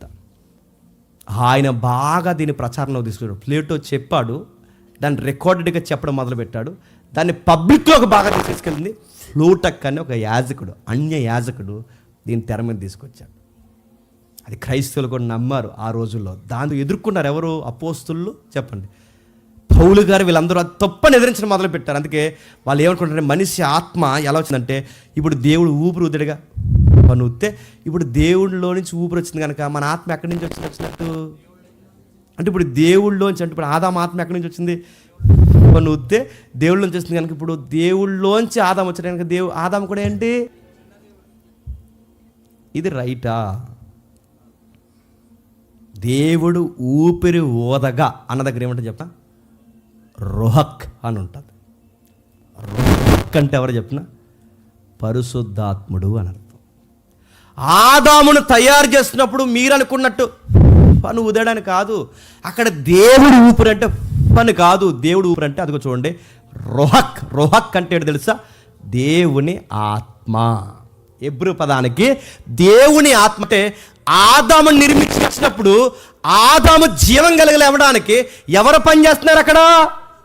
పరిశుద్ధత. చూడండి, మరియమ్మ గర్భం ధరిస్తున్నప్పుడు కూడా అక్కడ కూడా ఒక శరీరం తయారవడానికి లేదా ఒక నిర్మాణం జరగడానికి కూడా మరియమ్మ దగ్గరికి ఎవరు వస్తున్నారు అంటే ఆదామును తయారు చేసిన పరిశుద్ధాత్ముడే మరియమ్మ గర్భం దగ్గర కూడా వచ్చాడు. ఇక్కడ ఊపిరి అనగానే ఆత్మ కాదు, ఇక్కడ ఊపిరి అనగానే నువ్వు నేను అనుకుంటున్నా నీ ఆత్మ నా ఆత్మ కాదు. చెప్పండి, పరిశుద్ధాత్ముడు. చెప్పండి, ఇక్కడ వాడబడుతున్నది పరిశుద్ధాత్మను కూర్చే దేవుడు ఊపిరి అనగానే ఆయన ఆత్మకు సంబంధించిన కాదని మీకు అర్థమైతే మనం దేవుళ్ళలోంచి వచ్చామా లేదా? అదే అంత మౌనంగా ఉన్నారేంటి? ఇప్పుడు మనం దేవుళ్ళలోంచి వచ్చామా? రాలేదు. అంటే శరీరాన్ని తయారు చేసడం అనేది ఎంత వాస్తవమో చెప్పాలి. అర్థమైతే శరీరాన్ని తయారు చేసడం అనేది ఎంత వాస్తవమో ఆత్మను కూడా దేవుడు సృష్టించాడు. అట్లా మీరు ఎట్లా చెప్పగలరు? బేస్ ఉందా, రిఫరెన్స్ ఉందా అని మీరు నన్ను అడగలొద్దా? అడగకపోతే ఫ్లూట్ అయిపోవా? చెప్పండి, అడగాలి. అడుగుతా అంటే ఇప్పుడు శరీరం ఎలాగైతే నిర్మింపబడిందో చెప్పండి, ఆత్మ కూడా అంటే ఇప్పుడు మన శరీరం ఎలా నిర్మింపబడిందో ఆత్మ కూడా అలా నిర్మింపబడితే ఇప్పుడు ఆత్మ ఎక్కడి నుంచి రాలేదన్నమాట చెప్పాలి. దేవుళ్ళలోంచి రాదు. దేవుని చేతుల మీద శరీరం ఎలాగైతే నిర్మాణం చేయబడిందో ఆత్మ కూడా సృష్టింపబడింది. ఇప్పుడు ఆత్మ కూడా సృష్టింపబడితే మన సృష్టికర్తలం అవుతామా? మనం కూడా క్రియేటర్స్ కాము, క్రియేట్ చేయబడిన క్రియేషన్ అవుతాం, సృష్టి అవుతాం. అంటే జీవులు ఎలాగైతే సృష్టిలో ఉన్నాయో చెప్పండి, మనం కూడా సృష్టిలో నిర్మాణం చేయబడి. ఎక్కడుంది? జకరియా గ్రంథం 12వ అధ్యాయం. జకరియా గ్రంథం 12వ అధ్యాయం మొదలు వచ్చిన చూడండి, త్వరగా ముగించేద్దాం. జకరియా గ్రంథం 12వ అధ్యాయం మొదలు వచ్చిన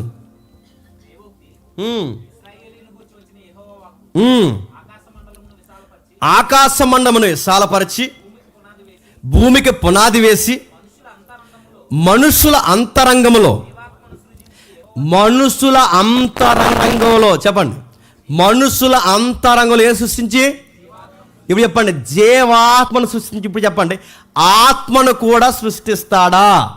చెప్పాలి, ఆత్మను కూడా సృష్టించాడా? చెప్పాలి. శరీరాన్ని సృష్టించడమే కాదు, చెప్పండి, ఆత్మను కూడా సృష్టించాడు. ఇప్పుడు మీకు అర్థమైతే మీకు కొన్ని డౌట్స్ రావాలి. డౌట్స్ ఏంటంటే మరి పురాతన కాలం మొదలుకొని నువ్వు అప్పుడు కొన్నావు, చెప్పండి, నీ చేతనైతే చెప్పు. యోబు అంటాడుగా దేవుడు ఏమంటాడు దేవుడు, నువ్వు అప్పటికి భూమికి పునాది ఏకమైపోయి నువ్వు ఉన్నావు, అప్పటికి నువ్వు ఉన్నావు, నీకు చేతనైతే ఆన్సర్ చెప్పంటాడు యోబుతో. ఆ రెఫరెన్స్ చాలామంది ఏం చదవంటే అప్పటికి యోబు ఉన్నాడంటే యోబుడు ఎక్కడున్నాడు, యోబు గారు ఎక్కడున్నారంటే ఇలా మాట, యోబు ఎక్కడున్నారంటే యోబు గారు అంటే వాళ్ళ నాన్నగారు ఉన్నారంట, వాళ్ళ నాన్నగారులు అంట, వాళ్ళ నాన్నగారు వెళ్ళి ఇంకొక నాన్నగారులు ఉన్నారంట, ఈ నాన్నగారు వెళ్ళి అలా వెనక్కి వెళ్ళిపోతే ఇప్పుడు యోబు ఆత్మ అంతా వెళ్ళి ఎక్కడుందంట. నువ్వు అప్పుడుకున్నావంటే నేను భూమికి పునాది వేస్తున్నప్పుడు నేనేయడమే కాదు యోబు, నువ్వు నాలో కూడా ఉన్నావు, నేను పునాది వేస్తే చెప్పండి నువ్వే. అదే దాని అర్థం. దేవుడు బాగునండి చమత్కారంగా మాట్లాడుతున్నాడు. ఏమని? పుట్టకపోతే బాగును, యోబు అంటగా పుట్టకపోతే బాగును, చనిపోతే బాగును, మా అమ్మ గర్భం నుంచి మాయిగా రాలిపోతే బాగును, నేను పుట్టకపోతే బాగుంది, తెగ ఫీల్ అయిపోతున్నావు యోబు. అసలు ఇవే పెద్ద సమస్యలు అనుకుంటున్నావు, ఈ భూమి మీద ఈ గొడవే పెద్ద జీవితం అనుకుంటున్నావు. నీకు విషయం అడుగుతున్నా, అసలు భూమికి పునాది వేసినప్పుడు నువ్వు ఉన్నావా? నువ్వు ఉన్నావులే చెప్పు అన్నాడు. అంటే దాని అర్థం ఏంటి?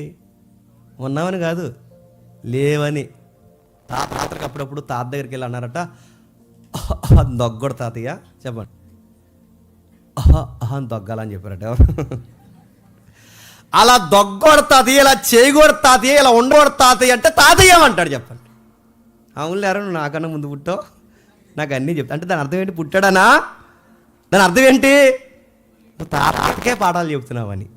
యోబు కూడా ఏమంటాడంటే నేను ఏం తప్పు చేశాను, నాకు ఇన్ని బాధలు వస్తున్నాయి, మా అమ్మ కారణం నుంచి నన్ను ఎందుకు పుట్టించావు, ఇవన్నీ మాట్లాడుతున్నప్పుడు దేవుడు యోబుతో అంటాడు, ఇన్ని బాధలను తెగ బాధపడిపోతున్నావు, అసలు భూమికి పునాది వేసినప్పుడు నువ్వు ఉన్నావా? ఉంటే చెప్పు, ఉన్నావులే చెప్పు అన్నాడు. అంటే ఏంటి దాని అర్థం ఏంటి? నువ్వు లేవని. భూమి లేనప్పుడు నేనున్నాను యోబు, నక్షత్రాలు లేనప్పుడు నేనున్నాను యోబు. ఆ రోజున్న నేను ఈరోజు ఉన్నాను, ఈరోజున్న నేను రేపు ఉంటాను, నిన్న నేడు నిరంతరము ఆఖరితుగా ఉంటాను. ఆ ఉన్న నేను చెప్తున్నాను, సృష్టిని నిర్మించిన వాడిని పడిపోయిన నీ జీవితాన్ని మళ్ళీ నేను చెప్పు నిర్మించలేను. దేనికి టెన్షన్ అవుతున్నాయి యోబు? అది కంటెక్స్ట్ అక్కడ, అది సందర్భం. అంటే మీరు చూడండి, ఆత్మ ఎక్కడైనా దేవుని దగ్గర నుంచి డైరెక్ట్ వచ్చిన ఉందా? మరి లేనిది ఎలా నమ్మారు? హెలినిజం నమ్మించింది. హెలినిజం ఎవరు తెచ్చారు? అలెగ్జాండర్ ఇచ్చాడు. హెలినిజం ఎవరు తెచ్చారు? గ్రీకులు తెచ్చారు. అది నమ్మేశారు. అది క్రైస్తవ్యంలో కూడా చప్పుకుపోయింది. ఆ చప్పుకుపోయింది కనుక వాళ్ళు ఏమన్నారంటే తిందము, తాగుతాము, తిరుగుతాము, రేపు చనిపోదాం కనుక ఎవడు చూసొచ్చాడు, అయినా శరీరం ఇంపార్టెంట్ కాదు కనుక దీని కురుపులు వస్తే ఏంటి, బాధ వస్తే ఏంటి, తాడు వస్తే ఏంటి, ఇబ్బంది వస్తే ఏంటి, వ్యభిచారం చేస్తే ఏంటి, ఏం చేస్తే ఏంటి, ఎన్ని చేసినా శరీరానికి పడతాయి తప్ప ఆత్మ పట్ట కనుక మనం ఉన్న కాలంలో ఎంజాయ్ చేద్దామని ఎంజాయ్ ఫిలాసఫీ తెచ్చింది ఎవరు? గ్రీకులు. అది తప్పు అని చెప్పాడు. ఎవరు చెప్పండి? పౌలు గారు. ఇప్పుడు నేను ముగిస్తున్న జాగ్రత్తగా. అంటే ఇప్పుడు జీవులు మనం ఒకటేలా ఉంటామా? దానికి మనకి ప్రత్యేకత లేదంటే ఉంది. ప్రత్యేకత ఏంటి చెప్పిన? మీరు కీర్తనలు ఇంటికి వెళ్ళి చదవండి. వాటికన్నా మనకి బుద్ధి కుశలత ఎక్కువ ఇచ్చాడు. సేమ్ కాన్షియస్ మానసిక స్థితి, ఆలోచించే గుణం, బుద్ధి కుశలత మనకి ఎక్కువ ఇచ్చాడు. వాటి కొంచెం తక్కువ ఇచ్చాడు. మనకున్నట్టు అన్నీ వాటికి ఉండవు, కానీ కొన్ని మనలాగే ఉంటాయి. మీరు ఎప్పుడైనా మీరు చూడండి, కావాలంటే 50-50 ఉంటే ఎప్పుడైనా మీరు చూసారు? కొన్ని వీడియోస్ మీరు చూస్తున్నారు లేదో, ఆవుని కట్టిన దొడ్డి ఏదైతే ఉందో ఆ దొడ్లో మంట అంటుకుంది. మీరు చూసారు లేదు? మంట అంటుకుంటే చిన్న లేగ దోడ్ను కూడా అక్కడే కట్టారు. ఆటోమేటిక్గా అక్కడ ఫైర్ అయిపోయింది. దానికి ఒక సీసీ కెమెరా ఉంది, యజమాని చూడలేదు, ఫైర్ అయిపోతుంది. ఇప్పుడు ఆ మంట అలా వచ్చి పిల్లల్ని తగనట్టేస్తుంది. నేను చెప్పింది ఉందో లేదో ఒకసారి మీరు చూడండి కావాలండి. ఆవిడ తల్లి ఏం చేస్తుంది చెప్పిన, అది వెనకాల నుంచి వచ్చి ఆ మంట ఆరకపోయేసరికి బిడ్డను కాపాడుకోవడానికి మంట సైడు తన విన్నంత బిడ్డ అలా కాలిపోతుంటే అలాగే భరిస్తా తప్ప పిల్ల మీదకి అగ్ని తునకు కూడా రానకుండా అలా కాలిపోతూ కరిగిపోతుంది. అంటే ఈ లవ్ ఫీలింగ్స్ జంతువులకు కూడా ఉంటాయంటే ఉంటాయండి, మనలాగే ఉంటాయి. నేను ఇప్పుడు ఎగ్జాంపుల్ చెప్పండి, మీరు వినండి. పిల్లికి నేను కాకినాడలో చెప్పాను, చిన్న పిల్లులు పుట్టినాయి, చిన్న పిల్లులు పుడితే ఆ పిల్లిని ఈ చుట్టాల పట్టలు కుదుంటారండి ఇంటికి వచ్చి, ఎవరైనా జీవులు పెంచుకుంటే, మాకు కూడా బ్రీడ్ బాగుంది, మాకు కూడా ఒక బేబీని ఇవ్వండి అని చెప్పి ఆ పిల్లని అట్టుకెళ్ళిపోతున్నారు. అట్టుకెళ్ళిపోయినప్పుడు ఏం చేస్తుంటే పెద్ద పిల్ల అలా చూస్తుంది. ఆ యజమానులు అన్నారు లాస్ట్కి ఒకసారి దానికి చూపించండి అంటే, చిన్న పిల్లి ఏడుస్తుంది అనమాట. ఏడుస్తూ చాలా ఎక్కువగా ఏడుస్తుంటే ఆ పెద్ద పిల్లి వైపు చిన్నపిల్లలు చూసి ఏడుస్తుంటే ఆ పిల్లి ఒకసారి దగ్గరికి వచ్చి వాళ్ళ అమ్మ దగ్గరకు వదులుతారు ఈ చిన్న పిల్లని. వదులుతా వాళ్ళ అమ్మ ఏం చేస్తుంది చెప్పిన, తల్లి పిల్ల ఏం చేస్తుందంటే పో అన్నట్టు ఇలా గంటేసి సీరియస్గా దాన్ని నువ్వు నాకు వద్దు అన్నట్టు గంటేస్తుంది. అలా లోపల పోతుంది. చిన్నపిల్లి ఆడడం మానేస్తుంది. అమ్మ దగ్గరికి వెళ్ళి పాలు తాగదాన్ని ట్రై చేస్తుంది, పాలు ఇవ్వదు. ఇలా రాసుకుందాం అనుకుంటుంది, రాయనివ్వదు. పో ఎక్కడి నుంచి అని. అప్పుడు దానికి అనిపిస్తుంది మా అమ్మ సరిగ్గా పట్టించుకోవట్లేదని. ఎవరైతే వదిలేసారో మళ్ళీ దాన్ని వాళ్ళ కౌగుల్లోకి వెళ్ళిపోతుంది, తీసుకెళ్ళిపోతారు. సరిగ్గా వారం తిరిగేసరికి పెద్ద పిల్లి బెంగెట్టుకుని చచ్చిపోయింది. ఏమైంది, మన ఆ రోజు ఇంతలా బిహేవ్ చేసిందంటే వీళ్ళు ఎలాగూ నా పిల్లని తీసుకెళ్ళిపోతారు, ఎలాగూ ఆపరు. నేను కూడా మళ్ళీ అలానే లవ్ చేస్తే నా పిల్లని నా కోసం బెంగెట్టుకుని చనిపోద్దని అనుకుందంట. అక్కడ రాసుకొచ్చారు కింద. అనుకుని నువ్వు నాకు వద్దని చెప్పకనే తన యాటిట్యూడ్ ద్వారా తన కూతురికి ఏం చెప్తుందంట, నువ్వు వెళ్ళిపో అని చెప్పి ఆ యజమాని చేతుల్లో పంపించి పిల్ల వెళ్ళిపోయిన తర్వాత తల్లి బెంగెట్టుకొని చచ్చిపోయింది. జీవుల్లో కూడా ఈ బాండింగ్లు ఉంటాయంటే ఉంటాయి. మనం ఈజీగా వాటిని నిలదీసేస్తుంటాం, ఈజీగా వాటిని కాదంటుంటాం. వాటిలో కూడా ఈ ఫీలింగ్స్ ఉంటాయి. ఏ స్వరం గుర్తుపట్టినా గుర్తుకు పట్టకపోయినా నువ్వు అక్కడికి వచ్చావా కానీ ఇంట్లో ఉన్న కుక్క నీ స్మెల్ గుర్తెట్టేస్తుంది. అది మీరు ఏదన్నా కుక్క పిల్లని తీసుకొచ్చి ఆ పిల్లని తీసుకొచ్చి జాతి కుక్కల కోసం మాట్లాడుతున్నాను. జాతి కుక్కలు ఊరకొక్కల తర్వాత విషయం. జాతి కుక్కల్లో మళ్ళీ విశ్వాసపు కుక్కలు ఉన్నాయి. ఆ కుక్క దగ్గరికి ఏరే కుక్క పిల్లని తెచ్చి దీని పాల దగ్గర ఆ పిల్లని ఎట్టండి, కరిసైనా కరిచేస్తుంది, గంటైనా గంటేస్తుంది. నా పిల్లల పాలు నువ్వెవరైనా తాగడానికి అని చెప్పి గంటేస్తుంది. జంతువులు ఫీలింగ్స్ ఉంటాయంటే ఉంటాయి. ఇలాంటి ఎగ్జాంపుల్ ఎన్ని ఉన్నాయో మీరు కావాలంటే చూడండి. అవి గూడు కట్టుకున్నప్పుడు అవి కూడా రూమ్స్ కట్టుకుంటే తెలుసా, రూములు ఉంటాయి వాటికి. సారీ వెళ్ళినప్పుడు చూడండి, అదొక బెడ్రూమ్, ఇదొక వెయిటింగ్ రూమ్, మళ్ళీ బాల్కనీ ఉంటుంది. చూసారు ఇప్పుడు గూడు చూసారు మీరు, బాల్కనీ బయటకు వచ్చి ఇలా చూస్తుంటాయి రెండుని, చూసారు లేదో, ఇలా చూస్తే ఆడుకో బాల్కనీ. మళ్ళీ ఈ రూమ్లోకి వెళ్ళినప్పుడు ఆ రూమ్లోకి వెళ్ళిన అక్కడ డిస్పెన్స్ కూడా మళ్ళీ అక్కడో రూము. అవన్నీ కలిసి కాపురం చేస్తే నడుతున్నాను. వాటికి కూడా భార్య, భర్త, పిల్లలు, ఎమోషన్స్ ఉంటాయా? ఉంటాయి. అది ఉంటుంది. పర్వతాల్లో తిరుగుతుంది. దాని జీవి పేరు ఏం పేరు? పెంగ్విన్. ఆ పక్షిని మీరు చూడండి, 6-7 నెలలట. 6-7 నెలలు తల్లి బిడ్డ ఎవరైతే ఉందో ఆ బిడ్డ గుడ్డు కాలు మీద పెట్టుకుని నడుస్తుంది. ఇలా ఆ కాలు మీద పట్టుకుని నడుస్తుంది. 6-7 నెలలు ఏమాత్రం దిగినా మంచిగా ఆ గుడ్డు కరిగిపోద్ది, లేదా గడ్డ అయిపోతుంది, లేదా ఆ గుడ్డుకిలో బిడ్డ ఫామ్ అవుదాం. ఆ గుడ్డుని అలాగా కాళ్ళలో పెట్టుకుని 6-7 నెలలు ఏం తినవండి. ఆ పెంగ్విన్ పక్షి గారు పెట్టుకుని చూడండి. ఆ గుడ్డ అలా పెట్టుకుని తిరిగితే ఈ టైంలో బాగానండి, ఈ టైంలో ఆ తల్లికి లేదా ఆ మోస్తున్న తండ్రికి ఆహారం ఎవరు తెస్తారంటే, తల్లి పక్షి అలా బిడ్డను మోస్తున్నప్పుడు తండ్రి పక్షి అట ఈ 6 నెలలు ఫుడ్ సప్లై చేస్తుందట. ఆ మాటలు మీకు అర్థమవుతున్నాయా? అందుకే మీరు చూడండి, అవి ఎలా ప్లాన్ చేసుకుంటాయి. అందుకే చూడండి, ఆ ఈది కుక్క ఈది వరకు వస్తుంది, టక్మని బ్రేక్ వేసి ఆగిపోతుంది. అదే అలరా ఇది మా పంచాయతీ కాదంటారు, ఇక్కడ నా హిజ్జెందుకు. అందుకే అవి అలా తిరిగి ఇలా టాయిలెట్ వేస్తుంటే చూసారా, అక్కడ కొంచెం టాయిలెట్, ఇక్కడ కొంచెం టాయిలెట్, ఒక దిక్కునే ఎందుకు వేస్తున్నా, ఇది మా అడ్డారా చెప్పు, ఇటు రాకరా స్మెల్ చూసిపోవని. మీకు అర్థమవుతుంది లేదో? అక్కడ అవి వేస్తుంటాయి. మనం అనుకుంటాం టైర్ మీద వేస్తాయి, కార్ల మీద వేస్తాయి, ఇన్నిటి మీద ఎందుకు వేస్తున్నా, ఈ వెహికల్ మా ఈదులో దేరా వెనకాలగానే వస్తావని. నీకు అర్థమవుతుందా? వాటికి కమ్యూనికేషన్స్ ఉంటాయి, అవి మాట్లాడుకుంటాయి. అవి ఎక్కడున్నా వాళ్ళకి తెలుసు. అంటే జీవులకు కూడా మనలాంటి వ్యవహారాలు ఉన్నాయి, కాకపోతే వాటికన్నా కొంచెం బుద్ధి కుశలత ఎక్కువ. ఏంటి, మనకి లాంగ్వేజ్ ఉంది, వాటికి లాంగ్వేజ్ లేదు. మనకి గణితం ఉంది, వాటికి గణితం లేదు. మనం బొమ్మలతో అయినా మాట్లాడగలం, అవి మాట్లాడలేవు.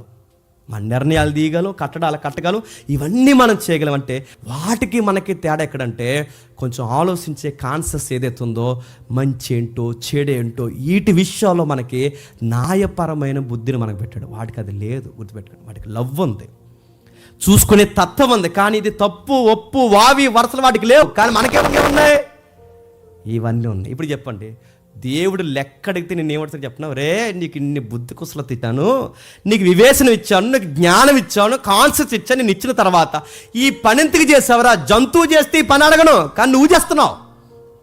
వాడికి జడ్జిమెంట్ చేసుకునే గుర్తున్న దానికి వాటికి లవ్ ఉంది, కానీ వావి వరస తప్పు ఒప్పు వాడికి తెలుసా? వాడికి అంటే తీర్పులు ఎవరికుండో చెప్పండి, వాటికుండో. తీర్పులు ఎవరికుంటాయి? నీకుంటాయి. నీకెందుకుంటాయి? నీకు జడ్జిమెంట్ చేసుకునే కాన్సెప్ట్ ఇచ్చాడు, వాటికి చేయడు. కుక్క ఇంట్లోకి ఎందుకు దూరమే? తప్పు, నేరం చేసావు, దొంగతనం చేసావు, దీన్ని నరకలే అంటాడు దేవుడు? అండో, నిన్ను అంటాడు. ఎందుకు? నీ కాన్షియస్ ఇచ్చాడు, గుర్తుపెట్టుకో. నీకు వాటికన్నా విశ్వసలత ఇచ్చాడంటే జంతువులు కూడా ఆత్మలు ఉంటాయి, జంతువులు కూడా శరీరాలు ఉంటాయి. రెండు కలిస్తేనే జంతువు, రెండు కలిస్తేనే మనిషి. ఈ రెండు ఉనికి కలిగి ఉంటేనే జీవించే ప్రాణి. కానీ దీనికి ఆపోజిట్గా చెప్పిన ఫిలాసఫీ ఎవరు చెప్పిన? గ్రీకులు చెప్పారు. మందేడు చెప్పిన శరీరము ఆత్మ, ఈ రెండు కలిస్తేనే చెప్పండి మనిషి. అంటే మనం ఎక్కడి నుంచి రాలేదు చెప్పండి? దేవుడి నుంచి రాలేదు. మనం ఎక్కడి నుంచి వచ్చింది చెప్పనా? గుర్తుపెట్టుకోండి. మన శరీరం ఎక్కడి నుంచి వచ్చిందో, మన ఆత్మ ఎక్కడి నుంచి వచ్చిందో, రెండు చెప్పండి తయారు చేయబడిన వాటిలో నుంచే చెప్పండి తయారు చేయబడ్డాం. ఇప్పుడు చెప్పండి, ఇది మీకు అర్థమైతే యేసుప్రభు వారి యొక్క గొప్పతనం మనకు అర్థం ఉంది. అందుకే దేవుడి గురించి పరిచయం చేసుకుంటే ఆయన సాక్షాత్తు దేవుడు అయ్యుండి, దేవుడితో సమానుడయ్యుండి, మానవ స్వరూపం ధరించుకుని, దాసుని స్వరూపం ధరించుకుని, తనను తాను రుక్తినిగా మార్చుకుని, దేవదూతల కన్నా తక్కువ వారైన మానవ స్వరూపం ధరించుకుని రావడం ఎంత పెద్ద వింతో అంటాడు ఎబ్రీ గ్రంథకర్త. అంటే ఈ మాటలు మీకు ఏమర్థమవుతున్నాయి? దేవుని ముందు దేవదూతలు సర్వెంట్స్గా ఉన్నారు. దేవదూతల కన్నా తక్కువ వారు ఎవరు చెప్పండి? మనుషులు. ఏ విషయంలో? మరణ విషయంలో. మరణిస్తారు. మరణ విషయంలో దేవదూతల కన్నా తక్కువ వారు కనుక సర్వెంట్స్ కన్నా, అంటే దేవదూతల కన్నా మనుషులు తక్కువ, మనుషుల కన్నా ఇంకా తక్కువ ఎవరు చెప్పినా దాసులు, దాసులు ఇంకా ఎవరు తక్కువ చెప్పినా తనను తాను రుక్తినిగా ఆ గ్రేడ్కి దిగిపోయాడట. ఎవరు చెప్పండి? యేసుక్రీస్తు వారు. వచ్చి ఆయన అన్నాడట, పేతురు అడుగుతున్నాడు, ప్రభువా అన్నీ వదిలి వచ్చేస్తున్నాం, మాకేమి ఇస్తా ప్రభు అంటే యూనివర్స్ రీస్టార్ట్ అవుద్ది అన్నాడట. అంటే ఏంటి ప్రభువా? వాళ్ళకి అర్థమైంది కనుక అడగలేదు, కోసం మనం అడుగుతున్నాం. రీస్టార్ట్ అంటే ఈ న్యూ వరల్డ్ ఒకటి ఫామ్ అవుద్ది, రీస్టార్ట్ అవుద్ది. అంటే పునరుద్ధానం అంటే ఏంటి తెలుసా? పునరుద్ధానం, రెజరెక్షన్ అంటే దాని అర్థం ఏంటి చెప్పిన? రీస్టార్ట్ అని. అంటే మళ్ళీ స్టార్ట్ అవుద్ది. ఏం స్టార్ట్ అవుద్ది? ఏమి స్టార్ట్ అవుద్ది అంటే ఆదాము చనిపోకుండా ఉండేవాడే. నా మాట మీకు అర్థమవుతలేదో? ఏదైనా తోటలో ఆదాము ఎప్పటికీ చనిపోని జీవితం ఉందే, ఎప్పటికీ నశించిన జీవితం ఉందే, ఎప్పటికీ ఆకలైన జీవితం ఉందే, ఎప్పటికీ రోగరాని జీవితం ఉందే, ఎప్పటికీ గొడవలు లేని జీవితం ఉందే, ఎప్పటికీ ఆహారం వండుకోలేసిన అవసరం లేని జీవితం ఉందే. ఆ జీవితం మళ్ళీ చెప్పండి మళ్ళీ స్టార్ట్ అవుతుంది. దాన్నే ప్రపంచ పునరుజ్జన్మ. అంటే ఏంటి? ఈ భూమి మళ్ళీ నూతన భూమిగా పుడతాది, ఈ ఆకాశం మళ్ళీ నూతన ఆకాశంగా పుడతాది. ఈ శరీరం మట్టిలో పెడుతున్నావే, ఈ శరీరం మరలా చెప్పండి నూతనంగా లేస్తాది. ఇది జరుగుద్దనడానికి మా దగ్గరున్న ఎవిడెన్స్ ఏంటంటే అంటూ పౌలు అంటున్నాడు, ఇది జరుగుద్దనడానికి మా దగ్గరున్న ఎవిడెన్స్ ఏంటంటే ఆయన ముందుగా ప్రథమ ఫలముగా తిరిగి లేచాడు. ఇది మా ఫెయిత్ అన్నాడు ఆయన. ఇది మా విశ్వాసం. ఎలా నమ్ముతున్నాం జీసస్ అంటే ఆదాము పోగొట్టిన జీవితం, ఆ ఆదాము పోగొట్టిన జీవితం చెప్పండి ఈ ఆదాము ఇవ్వడానికే భూమి మీదకి వచ్చాడు. ఇప్పుడు చెప్పండి, మరి చనిపోయిన వాళ్ళందరూ ఏమవుతున్నారండి చెప్పాలి? చనిపోయిన వాళ్ళందరూ ఏమవుతున్నారంటే క్రైస్తవ ప్రసంగాల్లో తీరి, మొదటి శతాబ్దపు తీరి, ప్రభు ప్రసంగాల్లోని ఆంతర్యం ఏంటంటే ఈ చనిపోయిన వాళ్ళందరూ ఏమవుతారంటే రెస్ట్ ప్లేస్లో ఉన్నారట. వాళ్ళందరూ రెస్ట్ ప్లేస్లో ఉంటారట. ఆయన వచ్చినప్పుడు ఆయనతో పాటు వస్తారట. వచ్చిన వారు ఎక్కడెక్కడైతే ఆ శరీరాలు కప్పెట్టారు, రాజమండ్రిలో కప్పెట్టారా, మండపేటలో కప్పెట్టారా, ఎక్కడ కప్పెట్టారు శరీరాలు, ఈ కప్పెట్టిన శరీరాలు మళ్ళీ చెప్పండి ఆత్మలో శరీరం కలుస్తాయట. అప్పటి వరకు ఆత్మకు శరీరం లేనంత కాలము, పౌలు పత్రిక మీరు ఇంటికి వెళ్ళి చదవండి, ఆత్మకు శరీరం లేకపోతే వస్త్రం లేని దేహం ఎలా నగ్నంగా ఉంటుందో ఆత్మకు కూడా శరీరం లేకపోతే చెప్పండి అంటే అలా ఉండదు. అర్థమైన పడుతున్నాడు, నగ్నం దేహంలానే ఉంటుందంట. నగ్నంగా అంటే ఇప్పుడు ఒక మనిషి సంపూర్ణం అనాలంటే ఏముండాలి చెప్పండి? ఆత్మ. అంటే ఇప్పుడు పరలోకం ఏం వెళ్తుంది చెప్పాలి? ఆత్మే వెళ్ళదు చెప్పండి. అది గుడ్ న్యూస్. మన శరీరం కూడా వెళ్తుంది. గ్రీకులు ఏమన్నారు? అది ఇంకెప్పటికీ వెళ్దో చెప్పండి, అది ఎక్కడ ఉండిపోద్ది, దానికి స్నానం కూడా చేయించకండి అన్నారు. కానీ క్రైస్తవం ఏమని చెప్పినా నీ ఆత్మే కాదు చెప్పండి శరీరం కూడా వెళతాది. అందుకే పునరుద్ధానం అనేది మన విశ్వాసానికి ఎందుకు లంగర్ అయిపోయిందంటే బాధలున్నా, ఇబ్బందులున్నా, సమస్యలున్నా, ఏమున్నా గుర్తుపెట్టుకోండి, మనం దేన్ని బట్టి బతుకుతున్నామంటే నాకు ఫ్యామిలీ ప్రాబ్లమ్స్ ఉన్నా, ఫైనాన్స్ ప్రాబ్లం ఉన్నా, మనుషుల వల్ల క్రైసిస్ ఉన్నా, నాకు ఎంత ఉన్నా ఒక నేను చనిపోతాను. చనిపోయిన నా శరీరం నిద్రలోకి వెళ్ళిపోతుంది, నా ఆత్మ రెస్ట్లోకి వెళ్తుంది. ఒక రెస్ట్ ప్లేస్ ఉంది. అక్కడే అబ్రహాం ఉన్నాడు, ఇస్సాకు ఉన్నాడు, యాకోబు ఉన్నాడు, ప్రవక్తలు ఉన్నారు, అపోస్తులు ఉన్నారు. ఆ రెస్ట్ ప్లేస్లోకి మేము వెళ్తాం. మళ్ళీ ఆయన వచ్చినప్పుడు ఆయనతో పాటు ఆత్మలు భూమి మీదకి వస్తాయి. ఈ శరీరము ఆత్మ రెండు కలుస్తాయి. ఈ రెండు కలిసిన తర్వాత ఒక నిశ్చత్తమైన ఒక న్యూ యూనివర్స్ స్టార్ట్ అవుతుంది. దాన్నే పేతురు గారితో ప్రభు అంటున్నాడు, ప్రపంచ పునర్జన్మ. ఆదాము ఉన్నప్పుడు ఉండేదే భూమి, ఆ భూమి. ఆదాము ఉన్నప్పుడు ఉండేదే ఆకాశం, ఆ ఆకాశం. ఆదాము ఉన్నప్పుడు ఉండేదే ఆకలి లేని జీవితం, ఆ జీవితం వస్తుంది. అందుకే ప్రకటనలు ఏమంటారంటే ఆ రోజు మనకి ఎలా ఉంటుందంటే చెప్పండి, ఆకలి ఉండదు, దప్పిక ఉండదు, సూర్యుడు ఉండదు, వ్యాధి ఉండదు, బాధ ఉండదు. అసలు సూర్యుడితో పనే లేదు. నిత్యం అంతా ఎవరుంటారు చెప్పండి?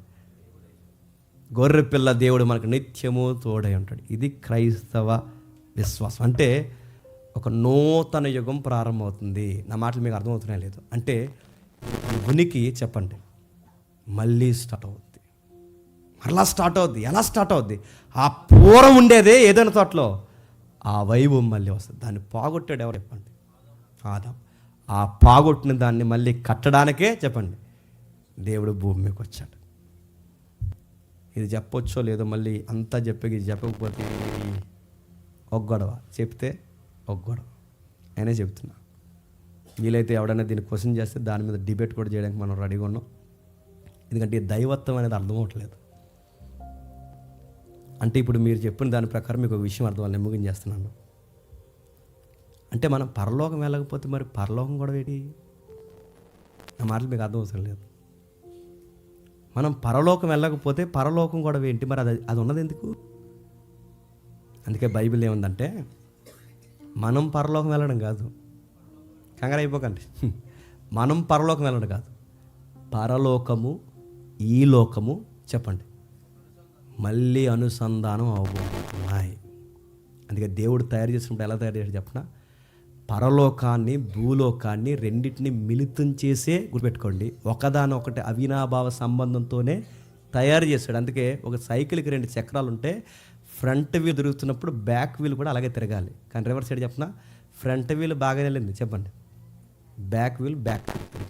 అందుకే వాళ్ళ ప్రార్థన ఏమని చేశారంటే, పరలోకమందు నీ చిత్తం నెరవేరుతుంది చెప్పండి, భూమి యందు నీ చిత్తం. అంటే ఆ యూనివర్స్ బాగా చెప్పండి, ఈ యూనివర్స్ బాగాలేదు. అందుకే దేవా నువ్వే ప్రాజెక్ట్ చేయబోతున్నావు అంటే దేవుడు ఒక యూనివర్స్ స్టార్ట్ చేస్తున్నాడు. పునాదులు కలిగిన చెప్పండి ఆ పట్టణం. దాని కొరకు ఎవరు ఎదురు చూశారట? అబ్రహాము, ఇస్సాకు, యాకోబు. ఆ పునాదులు కలిగిన పట్టణం ఎక్కడ కడుతున్నారు అనగానే కొంతమంది అన్నారు పరలోకంలో కడుతున్నారు, నాకు పెద్ద రూమే కడుతున్నారు అన్నారు. పెద్ద రూము పరలోకంలో కడుతున్నా, ఒక పెద్ద రూమే కడుతున్నాడు. దేవుడు పునాదులు కలిగిన పట్టణం కడుతున్నాడు. ఆ పట్టణంలో సింహాసనాలు ఉంటాయి. మేము ఇటేపు కూర్చుంటాం, మీరు ఇటేపు కూర్చుంటే నేను ఆ పైన కూర్చుంటాను. ఇంకా ఆయన నాడు ఏకంగా అటు ఇటు కాదు, ఇంక యేసుప్రభువు వారు అటేపు కూర్చుంటే నేను ఇటేపు కూర్చుంటాను. కడుతున్నాడు. పరలోక పట్టణం ఎక్కడో కడుతున్నాడు, ఆ పట్టణం కాదు. మీకు అర్థమైపోయే సమాధానం ఒకసారి ప్రకటన గ్రంథం తీయడం ముగించేద్దాం. ప్రకటన గ్రంథం పునాదులు గల పట్టణం కోసం మాట్లాడుతూ ప్రకటన గ్రంథం 21వ అధ్యాయం అనుకుంటా మొదటి వచనం. ప్రకటన గ్రంథం 21వ అధ్యాయం.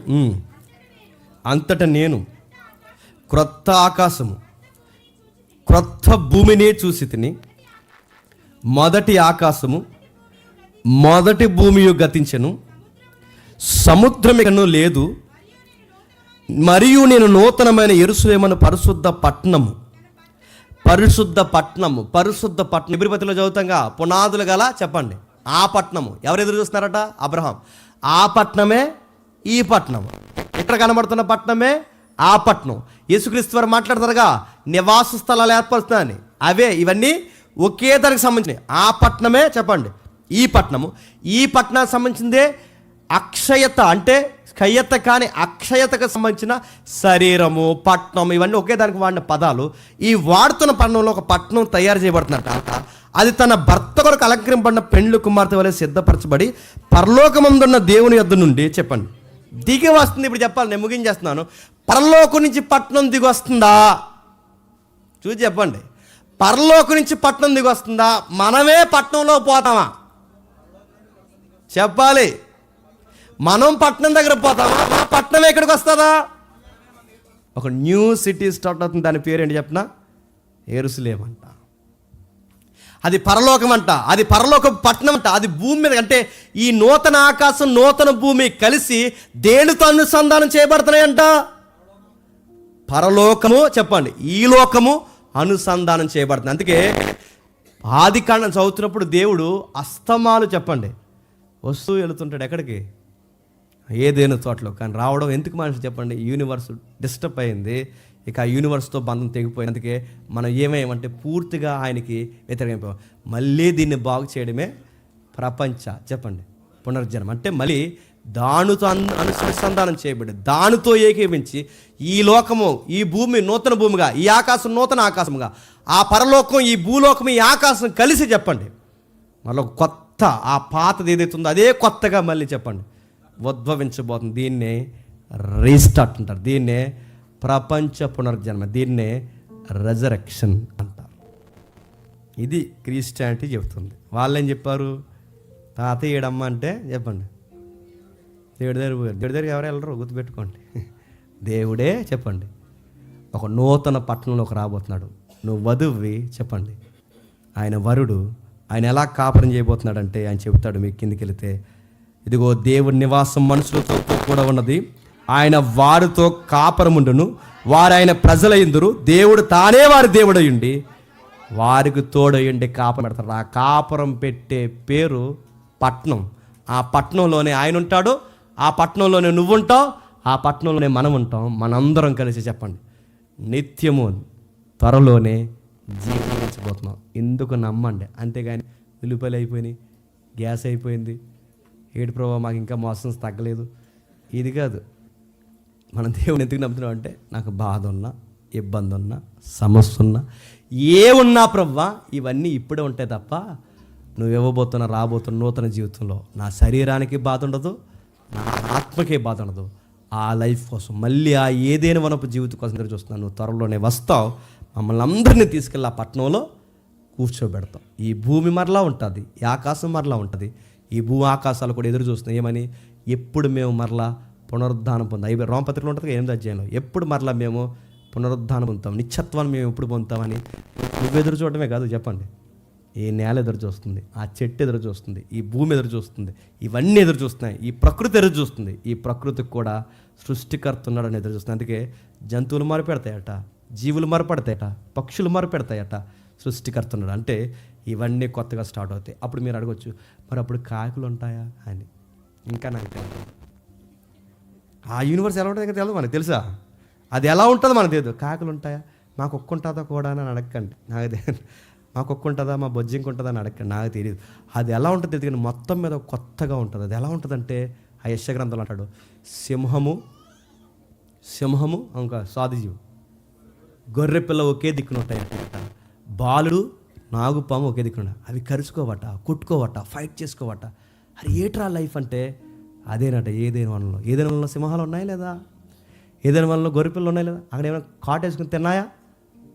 అన్నీ కలిసి జీవించాయి. కానీ ఆ రోజు ఎందుకు ఒకదాని మీద కూడా దాడి చేసుకోలేదంటే అప్పటికి పాపం లేదు కనుక. గుర్తుపెట్టుకోండి, పాపం చేసిన తర్వాత దాడి జరిగింది. దాడి జరిగిన తర్వాత జీవులు సమసిపోయాయి. మళ్ళీ ఆ జీవితం రాబోతుంది. ఆ జీవితంలో మళ్ళీ దేని మీద దాడి జరగదు. మళ్ళీ ఎలాంటి జీవితం రాబోతుందంటే చెప్పండి, ఏదైనా వనపు జీవితం రాబోతుంది. ఎందుకు నమ్మాలి యేసుక్రీస్తు? ఎందుకు? ఇది క్రైస్తవం.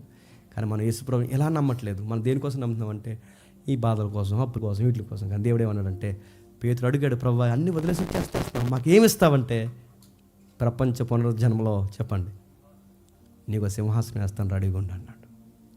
ఆ పట్టణంలో నీకంటే ఒక ప్లేస్ ఇస్తాను రెడీగా ఉన్నాడు. ఆ రోజు కోసం ఎదురు చూస్తూ, ఆ రోజు కోసం ఎదురు చూడు. ఆ రోజు ముందు ఇవన్నీ తునప్రాయమని ఎంచుకుని నన్ను వెంబడించు. ఇది అర్థమైన వారు ధన్యులు. అర్థం కాకపోతే రేపు పొద్దున మళ్ళీ ఒకసారి వినండి. అప్పుడు కూడా అర్థం కాకపోతే మళ్ళీ వినండి. అప్పుడు అర్థం కాకపోతే వచ్చి నన్ను అడగండి. అయినా నేను చెప్పా కూడా మీకు అర్థం అవ్వకపోతే మీ ఆత్మలకు మీరే ఉత్తరవాదు. దేవుడు మిమ్మల్ని దీవించును గాక.